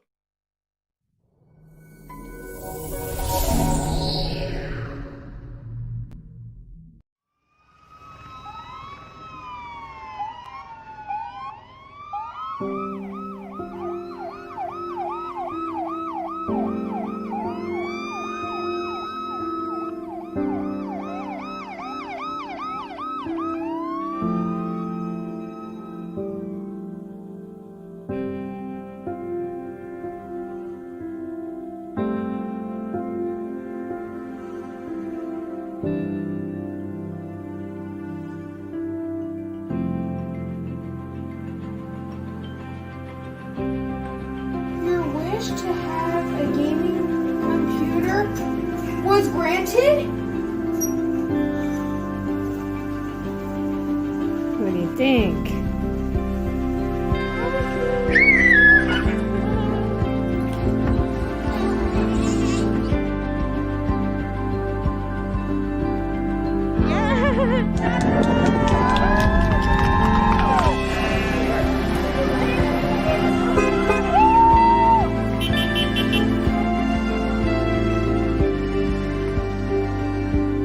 Firemen are dropping a package from way up high.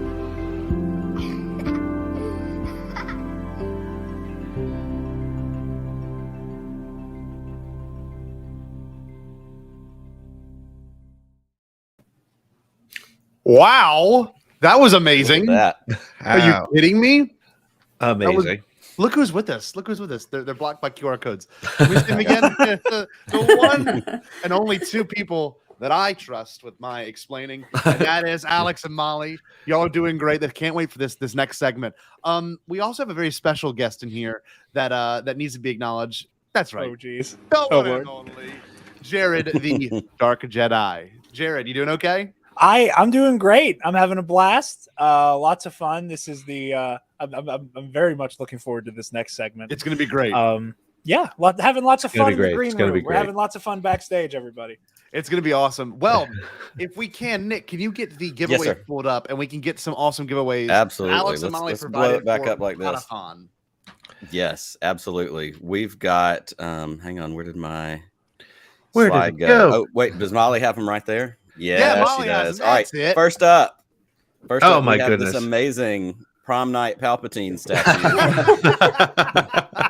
From Gentle drip Giant. This eternal. is such a fantastic donation, and we can't thank y'all enough for that. Pete, give me an updated number to throw on the number picker, please. Well, I wish it was higher because we need to get some more donations, but we have That's right. 1,842 raffle tickets in the virtual 1842. bin. All right. Somebody is going to win. I the- think this next segment will really help. I think 1617, Pete. Go for Who is Papa number Palpatine. 1617? 1617 is none other than Reagan Fishman, who's No been doing way! Reagan. Yes. No way. Way to go, Reagan. That's awesome. That's yours. Amazing. I see a cosplay in her future. Okay. That's right. That's right. That's right. So Reagan, we're gonna this get- goes to you.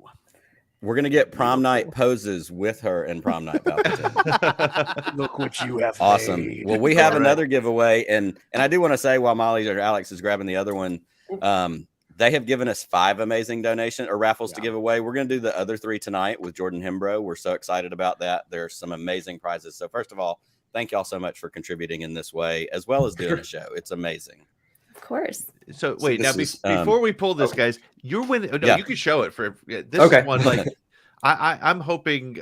I wish I could be entered because this I want. Not going to Hawkbat Battalion whatever clone statue. But if you from the, want to win some Tartakovsky. awesome, oh look at that. Yeah, that's right. Yes, That's right. Tartakovsky That's clone. That's why I so love it. beautiful. Oh, that's so beautiful. Clone trooper in a poncho. That I mean, come on. Is amazing. All right, so Pete, here we Who do we go got? again. Let's see who we got. Who we got? 228. Who Oh is my number 228? goodness. Way down at the beginning of when things started to happen. Oh, good friend of the show, Jeff Qualio. Yeah, Jeff, a patron. Amazing. That's a amazing. patron, a friend of the show, a resident of Montgomery, Alabama, just like myself. So, Jeff, you're never going to see that statue. Oh, great. Shipping's not going to be bad at all. Yeah, that's right. We could meet you halfway if we had to. Ship it to Nick. Nick will bring it to him. Oh, yeah, maybe. Do we That's trust right. him? That's right. I That's don't know awesome. about that. Well, look, we're very excited for this next group of people. They've been a part of Podathon for the last 3 years. Yes. So super pumped to keep this tradition going. And Reagan, we're going to pass it to you now.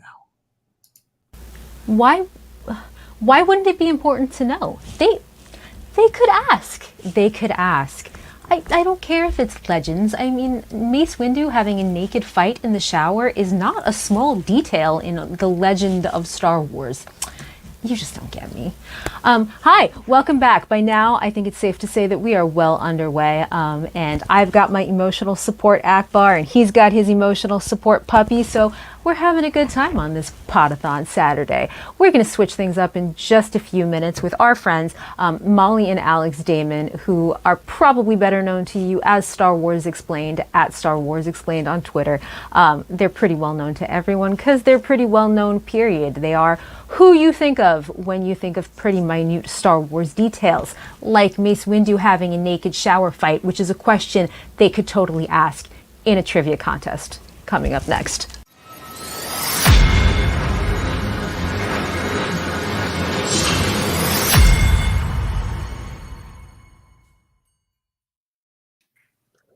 All right. Here we Hello, go. hello. All right. We got some time, or we don't have a lot of time, so we're going to try to fly through some rules real quick, and we'll introduce our competitors here.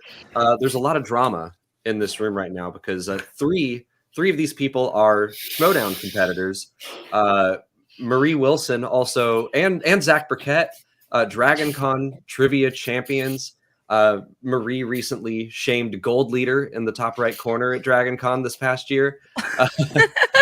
And we have Jared here to make his name to show these Schmodown DragonCon people that they're not as great as they think they are. I'm coming for your neck.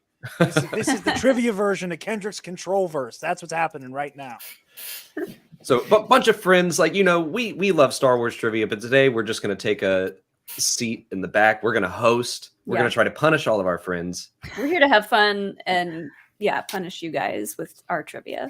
But really, that's kind of up to the audience because we have a ton of questions that we prepared, and they're going to start really easy. They're going to start pretty simple, and you might be bored. And if you want to change that, you should donate because every $50, we're going to make the questions more and more difficult. And that's kind of the difficulty is very arbitrarily set by me and what I think is easy or hard. So we'll see how that goes. So we're at 54.70 right now. So get those donations, and we want to get to the hard ones because we have a lot of hard ones. So 55.20. We're going to go up from our youngling tier of questions into the Padawan tier of questions, and so on. The final tier is called "Go Home and Rethink Your Life." So, with that said, we've got like 45 minutes, I think, to get through this. And let's just. Are you all ready to compete, or do you have any opening words that you'd like to say? I'm ready to do this. I'm ready to go. I just want to thank Zach for. Don't let Zach him Burkett speak. for I don't being want to here. hear. I don't want to hear anything he's got to say. Guys, listen. Zach took a lot of time out of his busy schedule, not knowing Star Wars, to be here, guys. So it's Of the two of us, which one has won DragonCon Star Wars trivia? Of the two of us, which one of us won our match in the Schmodown? Wow, so lots of drama. We're lots of drama unfolding here. We're encouraging. Wait, didn't you choke for a belt facts, though? man. Didn't you choke for a belt though? What are you talking about? You know what? Twice. I own it. Twice. I own it. I'm here. You know what? I'm fine. Okay. You all ready? You all ready? We're gonna dive in with the very first question. I think you all know the answer to this. It should be easy. Who is the best pilot in the Star Wars galaxy? No hesitation from Marie or Jared. Zach at least took some time to laugh.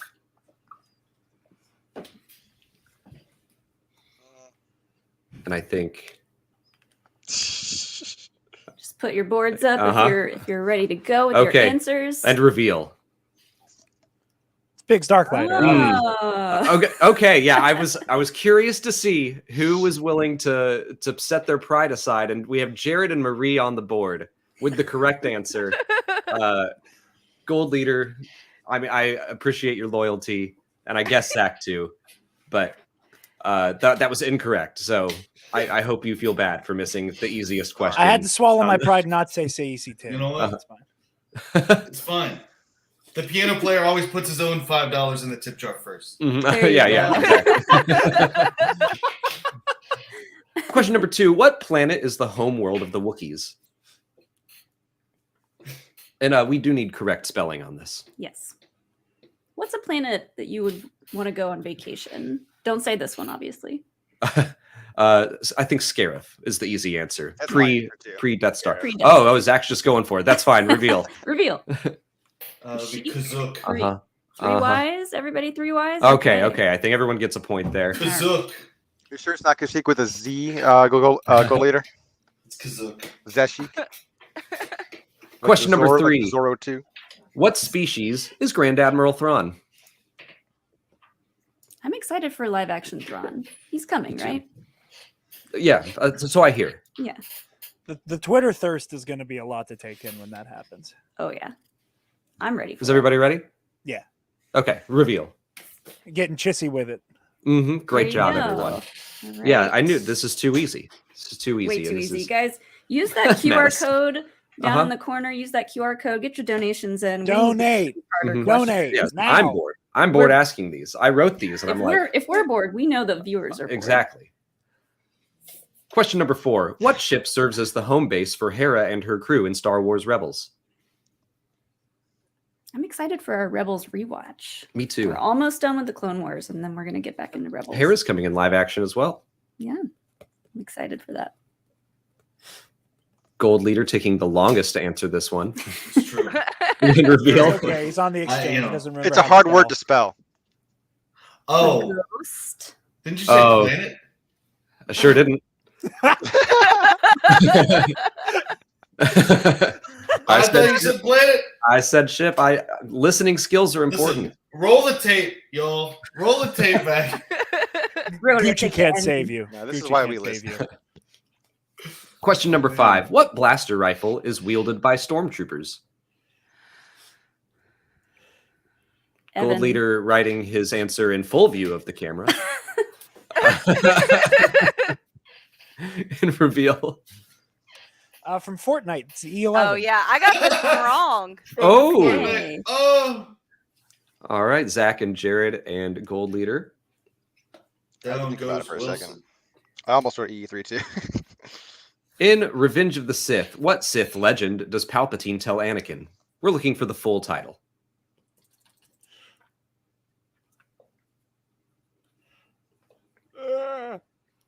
We need some more donations, You know- guys. These you know are what we too should- easy. We should have had them write the whole thing as much as they could. Kind of like answering pi. Oh, we'll get to like that. how many digits We'll can get you to get into pi? We'll get to those levels of trivia questions. And reveal. Tragedy. of tragedy, Darth tragedy. Plagueis the Wise. Okay, everyone got tragedy. Good job. You've watched those movies. No. Question number I've seen it 7. once or twice. What kind of ship serves as the medical frigate for the Rebel Alliance in The Empire Strikes Back and Return of the Jedi? I don't appreciate this one in here because I missed this one in my Schmodown. Oh, you missed the actual the name. name This of is like the class. Well, still, it reminds me of my failures. and I don't. It brings back PTSD. Oh no, we're helping them. Oh yeah, what We're are we helping doing? them. Our banter. Ah. You got it, Jared? No. Okay. Reveal. Donate to Podathon. Frigate. Everyone but Jared got that one. Okay. Your mom's a frigate.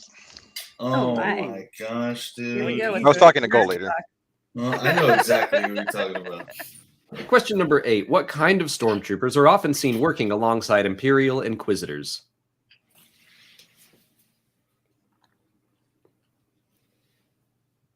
I thought the Inquisitors looked great in Obi-Wan, but we didn't see their like staff weapons, which I was. Not the Inquisitors, but the answer to this question. I almost just blurted out the answer. Oh yeah.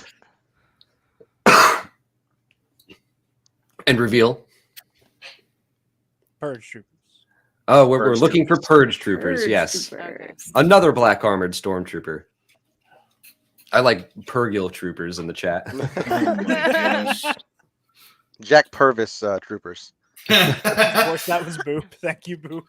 We're at question number 9. What Wookiee bounty hunter can be seen working with Boba Fett in the Book of Boba Fett? And yes, we will be looking for correct spelling here. Oh, no. Oh, friggin' Wookiee names. Hey, you spelled their planet right. Yeah. Can I write? No. If you can spell it in Wookiee, in Tree Wookiee, yeah. We will. And reveal. You know what, Zach? I'm sorry, but there's no apostrophe. There's not an apostrophe. And Did everyone else get it? yeah, and justice for Marie for getting apostrophes at some point. I in good conscience cannot give you that point.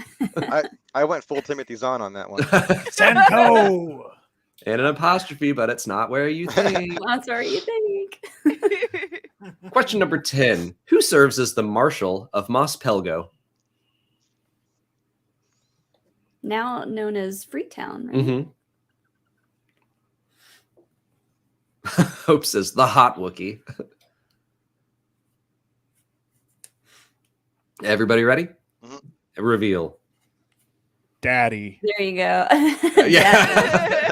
well done, Zach. Daddy. Zach, I'm afraid we needed it written on the whiteboard. That's part It's of written right here. I wrote that. Good job, everyone. Okay, we're moving on to question number 11. How many engines does an escape pod have? Ooh.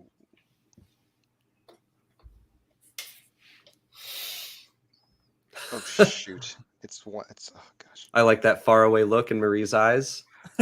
We've all been there.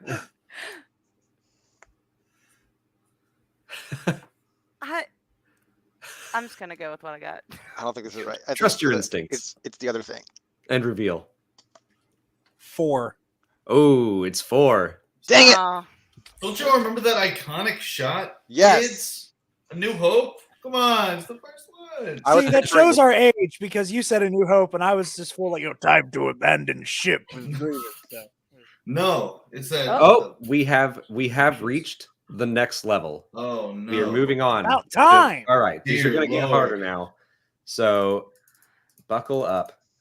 I am buckled. In The Phantom Menace, which pod racer is described as a 2-time winner of the Boonta Eve? Oh.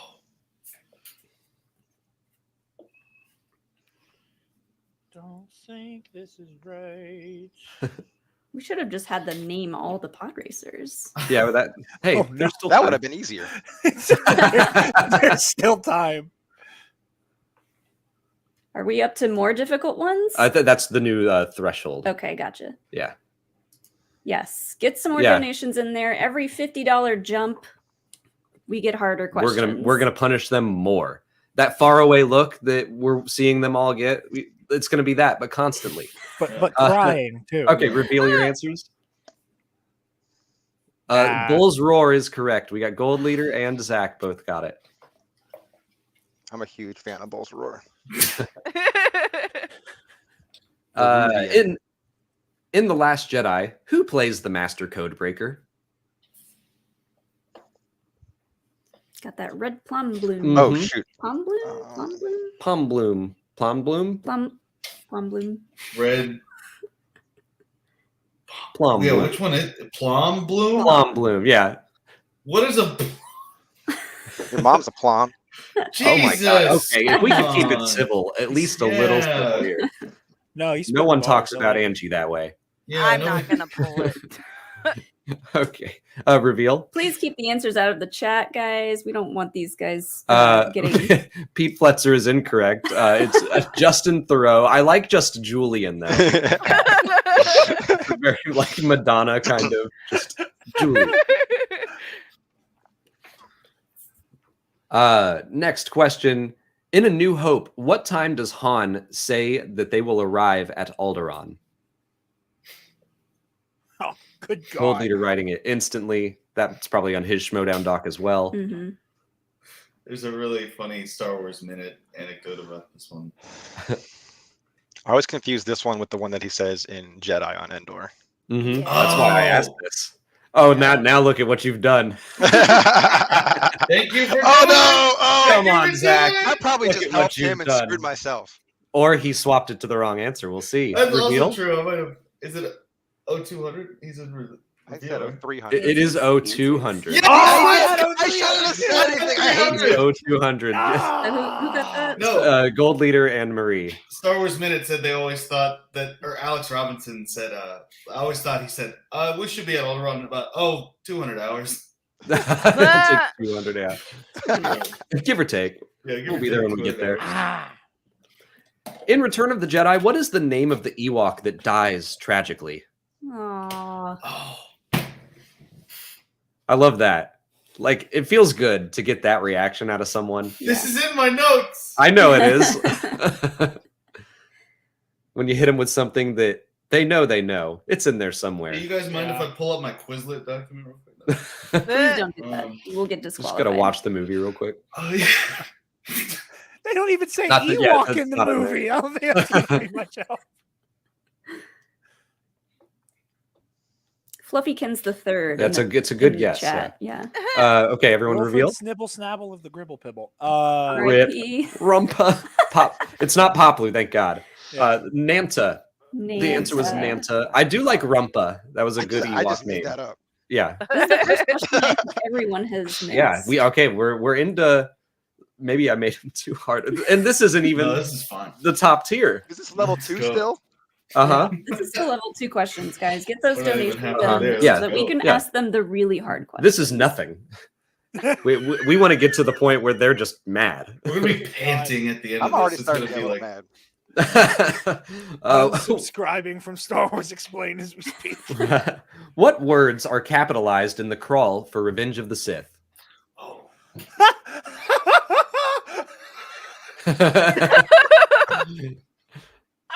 Holy Christ. If you guys are in the Schmodown, you should know your crawls. Yeah, it's been a while. True. What words? What words? This is so much fun for us. I know. This is Asking great. the questions and not having to answer them. Uh-huh.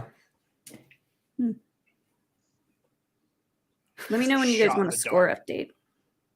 Oh yeah, that's a good idea. We'll do that after this. Okay.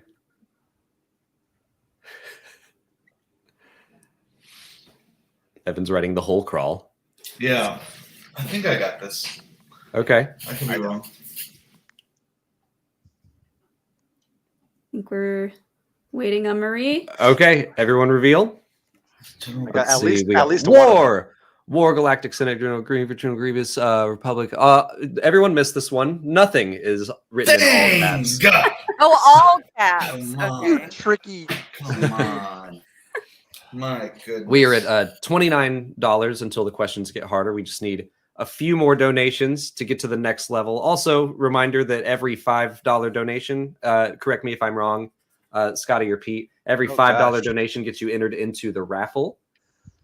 But the next question is... That is We got correct. Gold That is Leader- correct. Can't let Evan get away with Zach. trickery. Zach, in you the see that? lead Wait, right now. Molly, put that back up. Zach, you see that?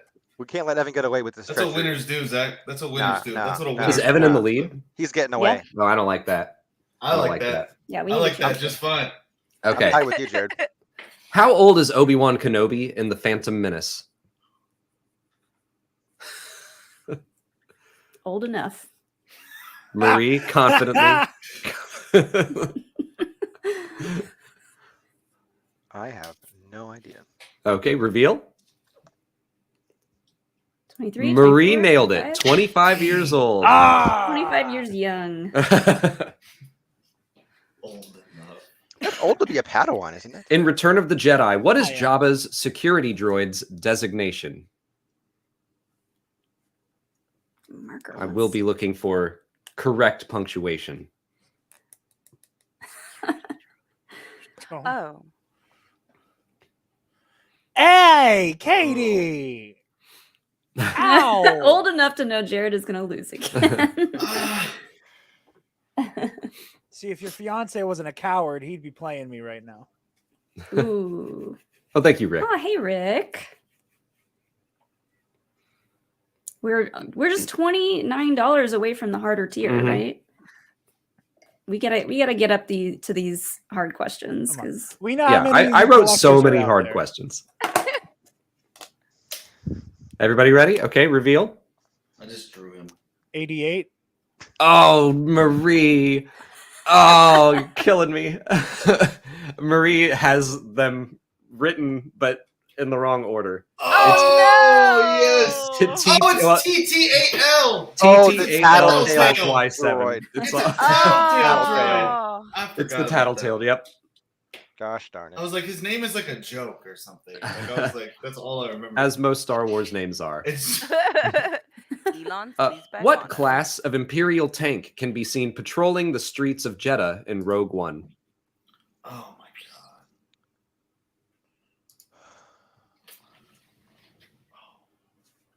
There's a Lego set of this. Oh.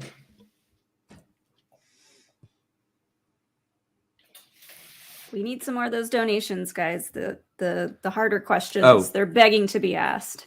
Oh gosh, it's on the tip of my tongue. I know. It's like so. This one's like so there for me. This is not it though. It's there, but it's not there. God. Did they make a toy of this? Ooh, Probably. I don't know. Actually, don't know. Ooh, I don't think this is right, but Gold Leader again boldly writing his answer in plain view of the camera. Nobody look at my answers, all right? You did the schmodown, right? You know how this works. Everybody All right, ready? everyone ready? Review. Oh, and we're at the. Okay, great. I It got is- nothing. Occupier. That's it. Yeah, Occupier. Marie got I knew it was it, a and the model number. I was just looking for occupier. So, well done, Marie. Marker's dying. All right. Yay. Good. We are bumping up the difficulty Oh, good. again. I love this one. This one made me happy when I wrote it. Oh yeah. In the new Lego Summer Vacation special on Disney Plus, what nickname does Palpatine give to Masamita? Oh gosh. I still haven't seen it. I was Oh, gonna so guess, just but write a I want- nickname for. I want to keep it appropriate though. Yeah. So you just came completely unprepared for today, then? Yeah. That movie was made for Star Wars fans. It really Like was. it was so cute. so good. The answer to this question got like a gut laugh out of me. I thought it was great. So if you don't know it, Zach, just write a nickname for Masamita, and you might stumble into it. Who knows? Oh, thanks, Hope in the chat. Thank you, Hope. Hope brought us up to this next level of difficulty. Okay, everyone, reveal.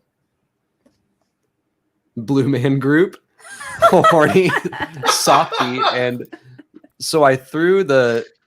So I threw the Senate at him. Oh yeah. The Hope Senate. The answer is Tommy Two Horns. Tommy Two Horns. What? Oh my gosh.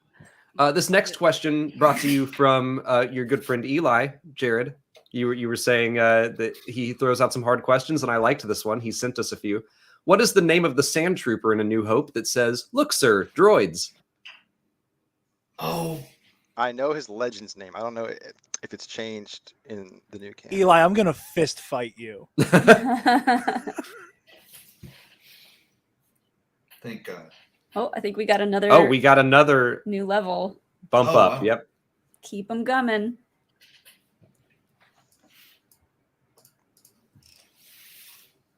I hear my phone going off, but I don't know where I put it. No, nobody's calling you. It's the collection agency. They're here for. They're trying to repossess your jacket. There are no lifelines in this, Yeah. by the way. No call, phone a friends, none of that. Everybody ready? Yeah. Wilfred is. Wilfred Snibble Snabble of the Gribble Pibble. It is Davin Felth. There we Davin go. Felth is the answer. Gold leader and Zach. I didn't got it. think you would get that one, Zach. That was good. Of course I know Davin. Come on. Uh, All right. Y'all are nerds. Y'all ready for some pain? It's actually Bring the David. pain. Okay. David? To the pain. In Attack of the Clones, how many people went searching for Shmi? That one's not as painful, but I feel like that one's a Schmodown document question. That one's for too sure. easy. Very, very Schmodown. If you write how many came back, you're a show off and a fraud. I bet he wrote that. So that No, means you did it. Okay, reveal. Oh, everyone but Jared got that one. You were close, Jared. I knew I should have trusted my gut. I was gonna write 30 minus some legs, but I was like, I'm probably not. Wikipedia says no. Yes, please no checking Wikipedia for the answers. That Wikipedia, you big can't fan. anyway. Wikipedia is down because they're in the chat. Yeah. That's how that Big works. fan of Wikipedia. Who is Director Krennic's personal aide in Rogue One? We need do we need first and last name on this one? Sure. Yeah.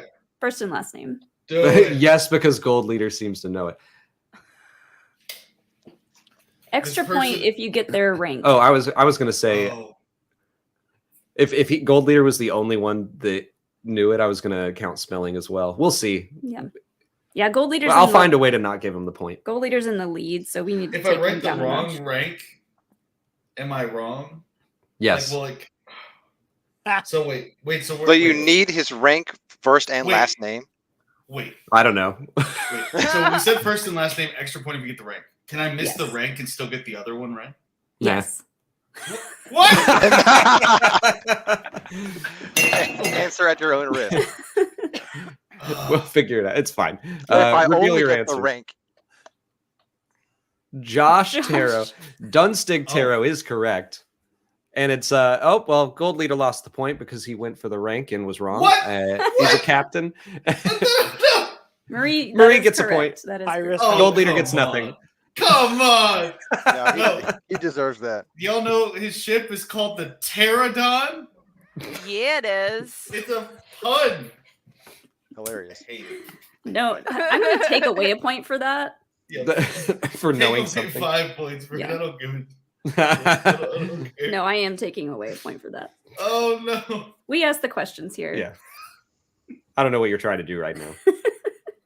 In Solo, what is the full alias Kira gives to Quay Tulsite on Kessel? We'll give you guys a little extra time on Yeah, this you one, might need- but we need the full Uh-huh. speech that she gives. Her Full title. full title. I promise I'm not cheating. I'm looking up a joke answer. This is one of the ones that, like, I really wanted to get this question in the Schmodown just so I could flex Uh-huh. and say the full thing. Molly, I heard her saying this in her sleep. She was practicing it so much. We need $25 more to get to the next level. We are moving on up there. Thank you for your donations. Keep them coming. We have a lot of questions Mhm. in the highest level. Are we just one $50 donation away from this? Actually, no. We can break this up. Yeah.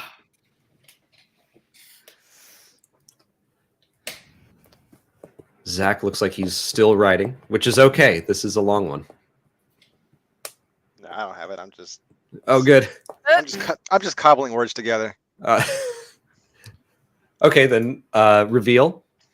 Daenerys Stormborn of House Targaryen, the first of her name, Queen of the Andals and the First Men, Protector of the Seven Kingdoms, and Mother of Dragons, Khaleesi of the Great Grass Sea, and the Unburnt and Breaker of Chains. Hey, you know what? I like that. Give him a point. Okay. Give him half a point. It This was the is wrong lawless. fandom. Give him a half point. This is a lawless wasteland. They didn't put her name though. Only I put her name. Deputy. Oh, yeah. Well, Hold on. we okay. did just ask for the title. We said title. The We did. answer is Oksana Florin, Deputy Assistant Administrator to the Vice Admiral of the Federation of Trade Route Allocation and Monetization. You're so proud of that. Marie was close, not quite. What did you write, Gold Leader? I had Deputy Assistant Administrator to the Vice Admiral of, and I couldn't remember the rest. Okay. And Zach, what did you write? Assistant to the Vice Admiral of Trade Regulations. Close. Everyone's kind of like on the right track. But I think yeah, Marie was Jared the gave a full closest. answer, so Yeah. he gets a half point for at least getting something that Amelia Clark said. Yeah. Run it. Are we $10 to the next level? $10 to the next level. Give us your money. Next question. On what planet would you find the native creatures known as charhounds? This is a High Republic question. I can't wait for phase 2. Me High neither. Republic. I'm Starts ready in for just it. like 2 weeks. Yeah.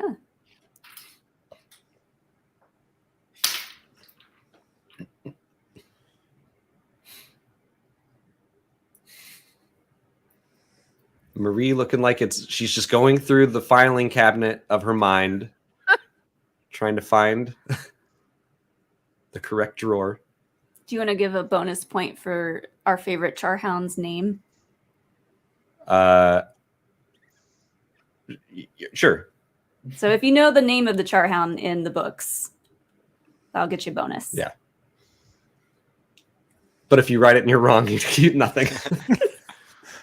You're penalized points. I'm kidding. I'm kidding. I can't remember the name of the planet. I think we may have hit I think so. the next level. Everyone reveal. It is Elfrona. It is Elfrona. Oh, wow. Okay. And Marie did get Ember. Marie got Ember, so. Well done, Jared. I want you to know, Scotty. I'm gonna cry. Scotty asked me specifically to put in a question with Elfrona as the answer, just because. I had the exact same, like, it can't be that easy. It's not happening again. I'm not gonna let it happen You messed again. me up with the half points. I don't know how to do those in this. You did it perfectly. There's just half a line. That's exactly what you I'll do. give Marie half a point for the name Ember. Okay, I think we have hit. Yep, next level. We are at the next level. Let's go. What gate number does L337 open for Han and Chewie on Kessel? That was the reaction. Jared's reaction of just kind of. This is another one. This is a that family event, so I can't say what I'm thinking. I memorized this for the This Schmodown. is a family and show. Just really wanted to get it, but Yeah, this is one of those just random strings of numbers and letters that we memorized. Oh, Everybody ready?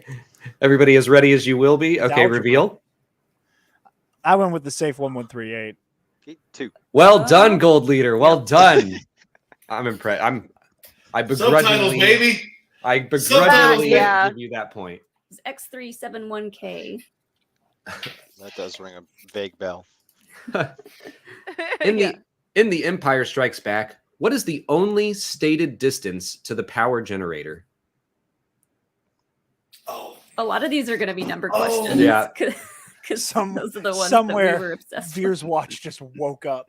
Uh-huh. Yeah.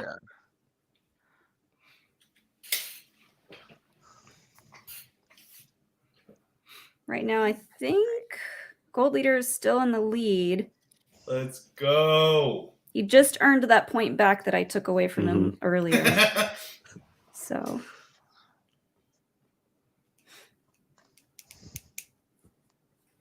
Everybody ready? Okay, reveal.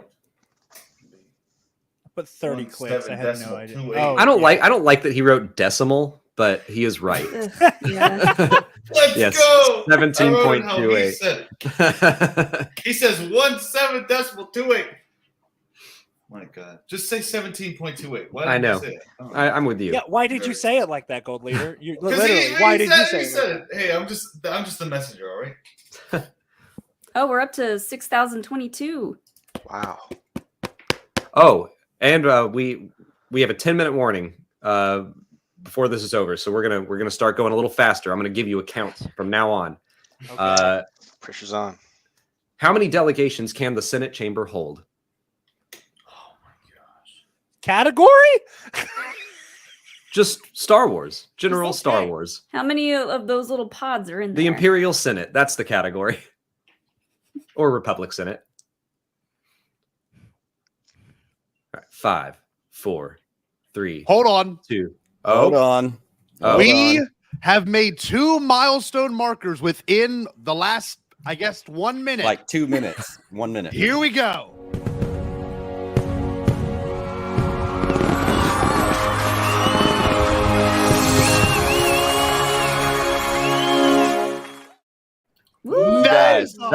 $7,072. Unreal. We are 3,000 away from meeting our goal, and we have a whole rest of the day that's going to be happening. But we're going to let y'all finish, and we're going to come back in about 7 minutes. Okay. Thank you so much, everybody.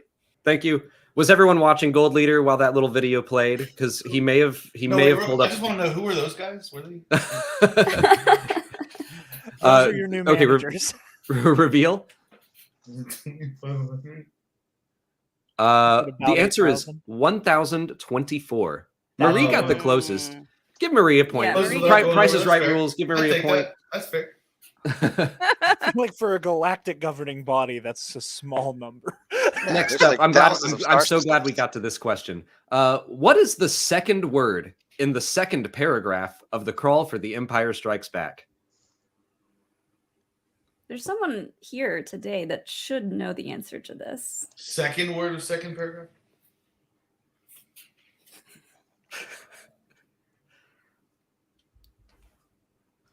God, I'm so afraid I'm the person who's supposed to know now. No, it's Gold Leader. Okay, good. Thank God. And I'm really glad that he's. I was gonna say, I got immediate redemption for Elfrona, and I'm gonna have a new mess up to live with. I think I got it. I hesitate to say that, but this might be it right. Sean Sullivan in the chat. How dare you? I do not remember crawls anymore. Oh, I have to memorize them every Schmodown. Reveal answers. Uh-oh. I said Empire. Yeah, I said group 2. It is does. Little does Luke know? No, that's Jedi. Oh, Alex, did you put that one wrong? Take a point away from me. Take a point away from me. Oh, I wrote the wrong movie. Gosh. Oh, I would have gotten wrote the that. wrong if movie. you I said see Jedi. what you were trying to do. How insulting. Wait, who got it right? I'm looking it up. I'm looking it up. Oh, we said group. That was our answer. We did both say group. Mine meld. I totally said group as well. It might be a small. Unless Is that's it a not the small right group? answer. Is it small? No, it's a group. It's actually just the. What? Second.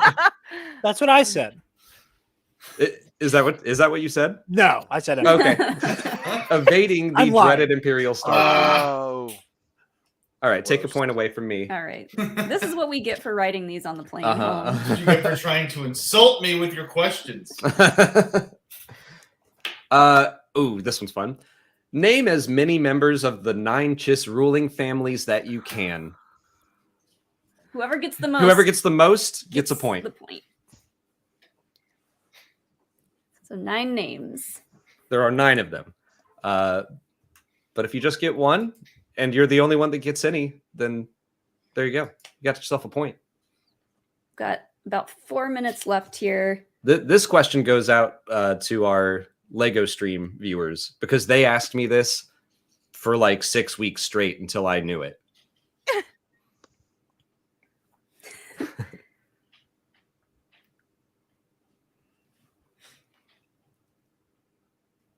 All right, we have a 4-minute warning, so we're running out of time. I definitely want to ask that question. Yeah. That might be our last one. Kim, Courtney, Kylie. All right, everyone ready? They're as ready as they're going to be? Yeah. Okay, reveal. Blue Man Group again. Blue Man Group. Okay. I said Bombad Cast, Around the Galaxy, Octo Yeah. Radio, the Nerd Academy. We're gonna give Zach a point. I said y'all though. Really, myth is just the answer, but you wrote one. I'll You take I will gladly accept the pity point. Okay. In the Clone Wars movie, on what sector does a battle droid order his troops to concentrate their fire? Oh my God, that question. Oh my God, I used to know that. These number questions are fun. Zach, you got this one? Yeah, this one I know because of you. All right. Okay. Answers. Reveal. 113744265. There's only one 4. Oh, did I say 2 Yeah, 4s? it's 4265. Alex, did you mess that one up too? Alex Alex messed it up. Someone wrote that. I just copied and pasted it from the Schmodown doc, so we've probably been studying it wrong. All right. So I Zach, trust you. Oh no. Zach and Gold Leader got those. Yeah. Ew. All right. I think we have a 2-minute warning. So let's ask one more question. Yeah, we'll ask one more. What's something dumb? In Rogue One, what is Pow's full name? Oh my god. I'm gonna try to write. We can do this. We can do this pi decimal rules. Whoever gets the most letters correct in order from the start. You know who should know this? Wikipedia. That's true. Guys, thank you so much for donating. Let's continue to donate for the rest of today because we're here to raise money for Make-A-Wish. Yeah. Yeah. This has been great. Thank you all for helping us make these questions ridiculously hard. Everyone ready? I was gonna write it. I know but there's I don't no have way. time. Okay, reveal. Just throw it away. Carabast at Paul. Marie Paul. is getting. Marie gets the point for getting fairly close. You got. Oh no, you got 3 letters. It's the full title name is Powdock Drabata Kat Sap Directi Nick Linkiti Kivef Nick Nesevef Likek. So many apostrophes in there. I want to point out that I also got 3 letters. Yeah, I but did she get got this and an part right apostrophe. here that And I was- quoted that was him? part of it. Marie All right. got a lot more than you did. Yes. Oh wait, we need a tiebreaker? Oh, We crap. do. Yeah. Okay, we need a tiebreaker between Marie and Gold Leader. Again. Again. Oh my It all comes down to Quick, this. quick. In The Last Jedi, how many parking tickets does Finn's shuttle have? You can see it right before it is blown up. That Oh. is really funny. That is Reveal. a very funny. Closest detail. without going If- over? Oh. You both went over, so it's 4. The answer's 4. Oh no. All I don't think we have time. right, I'm gonna go up to an easier one. What video game featured the N1 Starfighter months before the release of the Phantom Menace? That's an easier one. Yeah, That is an. Jared knows. What's that supposed to mean? You just look like you knew. Oh, okay. I felt like even Jared knows. I was thinking, damn. No. All right, so whoever wins this today is going to get a $100 donation in their name from us. I mean, I guess we could just say it's from both of them, but okay, reveal. No, come on, Gold Leader. It's just Rogue Squadron. Oh! Oh, gotcha. It came out so long before I the movie. I think we're out of time, so we might just have to split the donation. You It's each all right. get the donation made in your name. Yes. For death and glory, baby. Let's go. So well done, everyone. Thank you all for joining us and for putting up with our torture. Like, Mike Wazowski. Congrats Yeah. to everyone for knowing any of the Mhm. answers to these questions, but especially to Evan and Marie for winning this. Yeah, keep those donations coming in, everyone, and have fun for the rest of the day. Still got a full day of shows and pods. Seth Green is coming. Ryan Johnson is coming. So keep on donating and supporting Make-A-Wish. Thank you all for watching, and we'll see you later. May I the guess. force be with you. Yeah. Thank you guys. Good luck.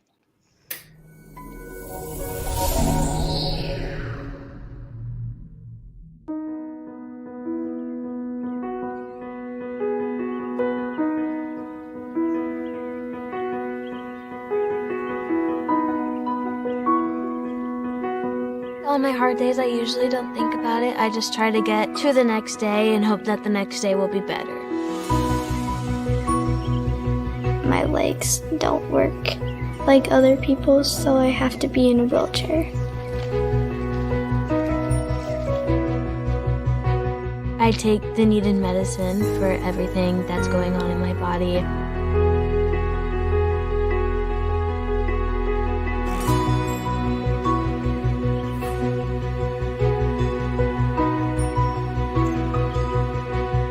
My wish is to redesign my bedroom.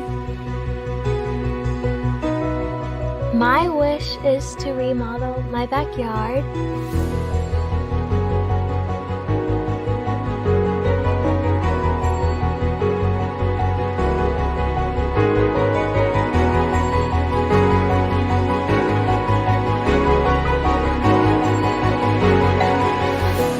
like that warm feeling, almost like, you know, something really good is gonna happen. Hope.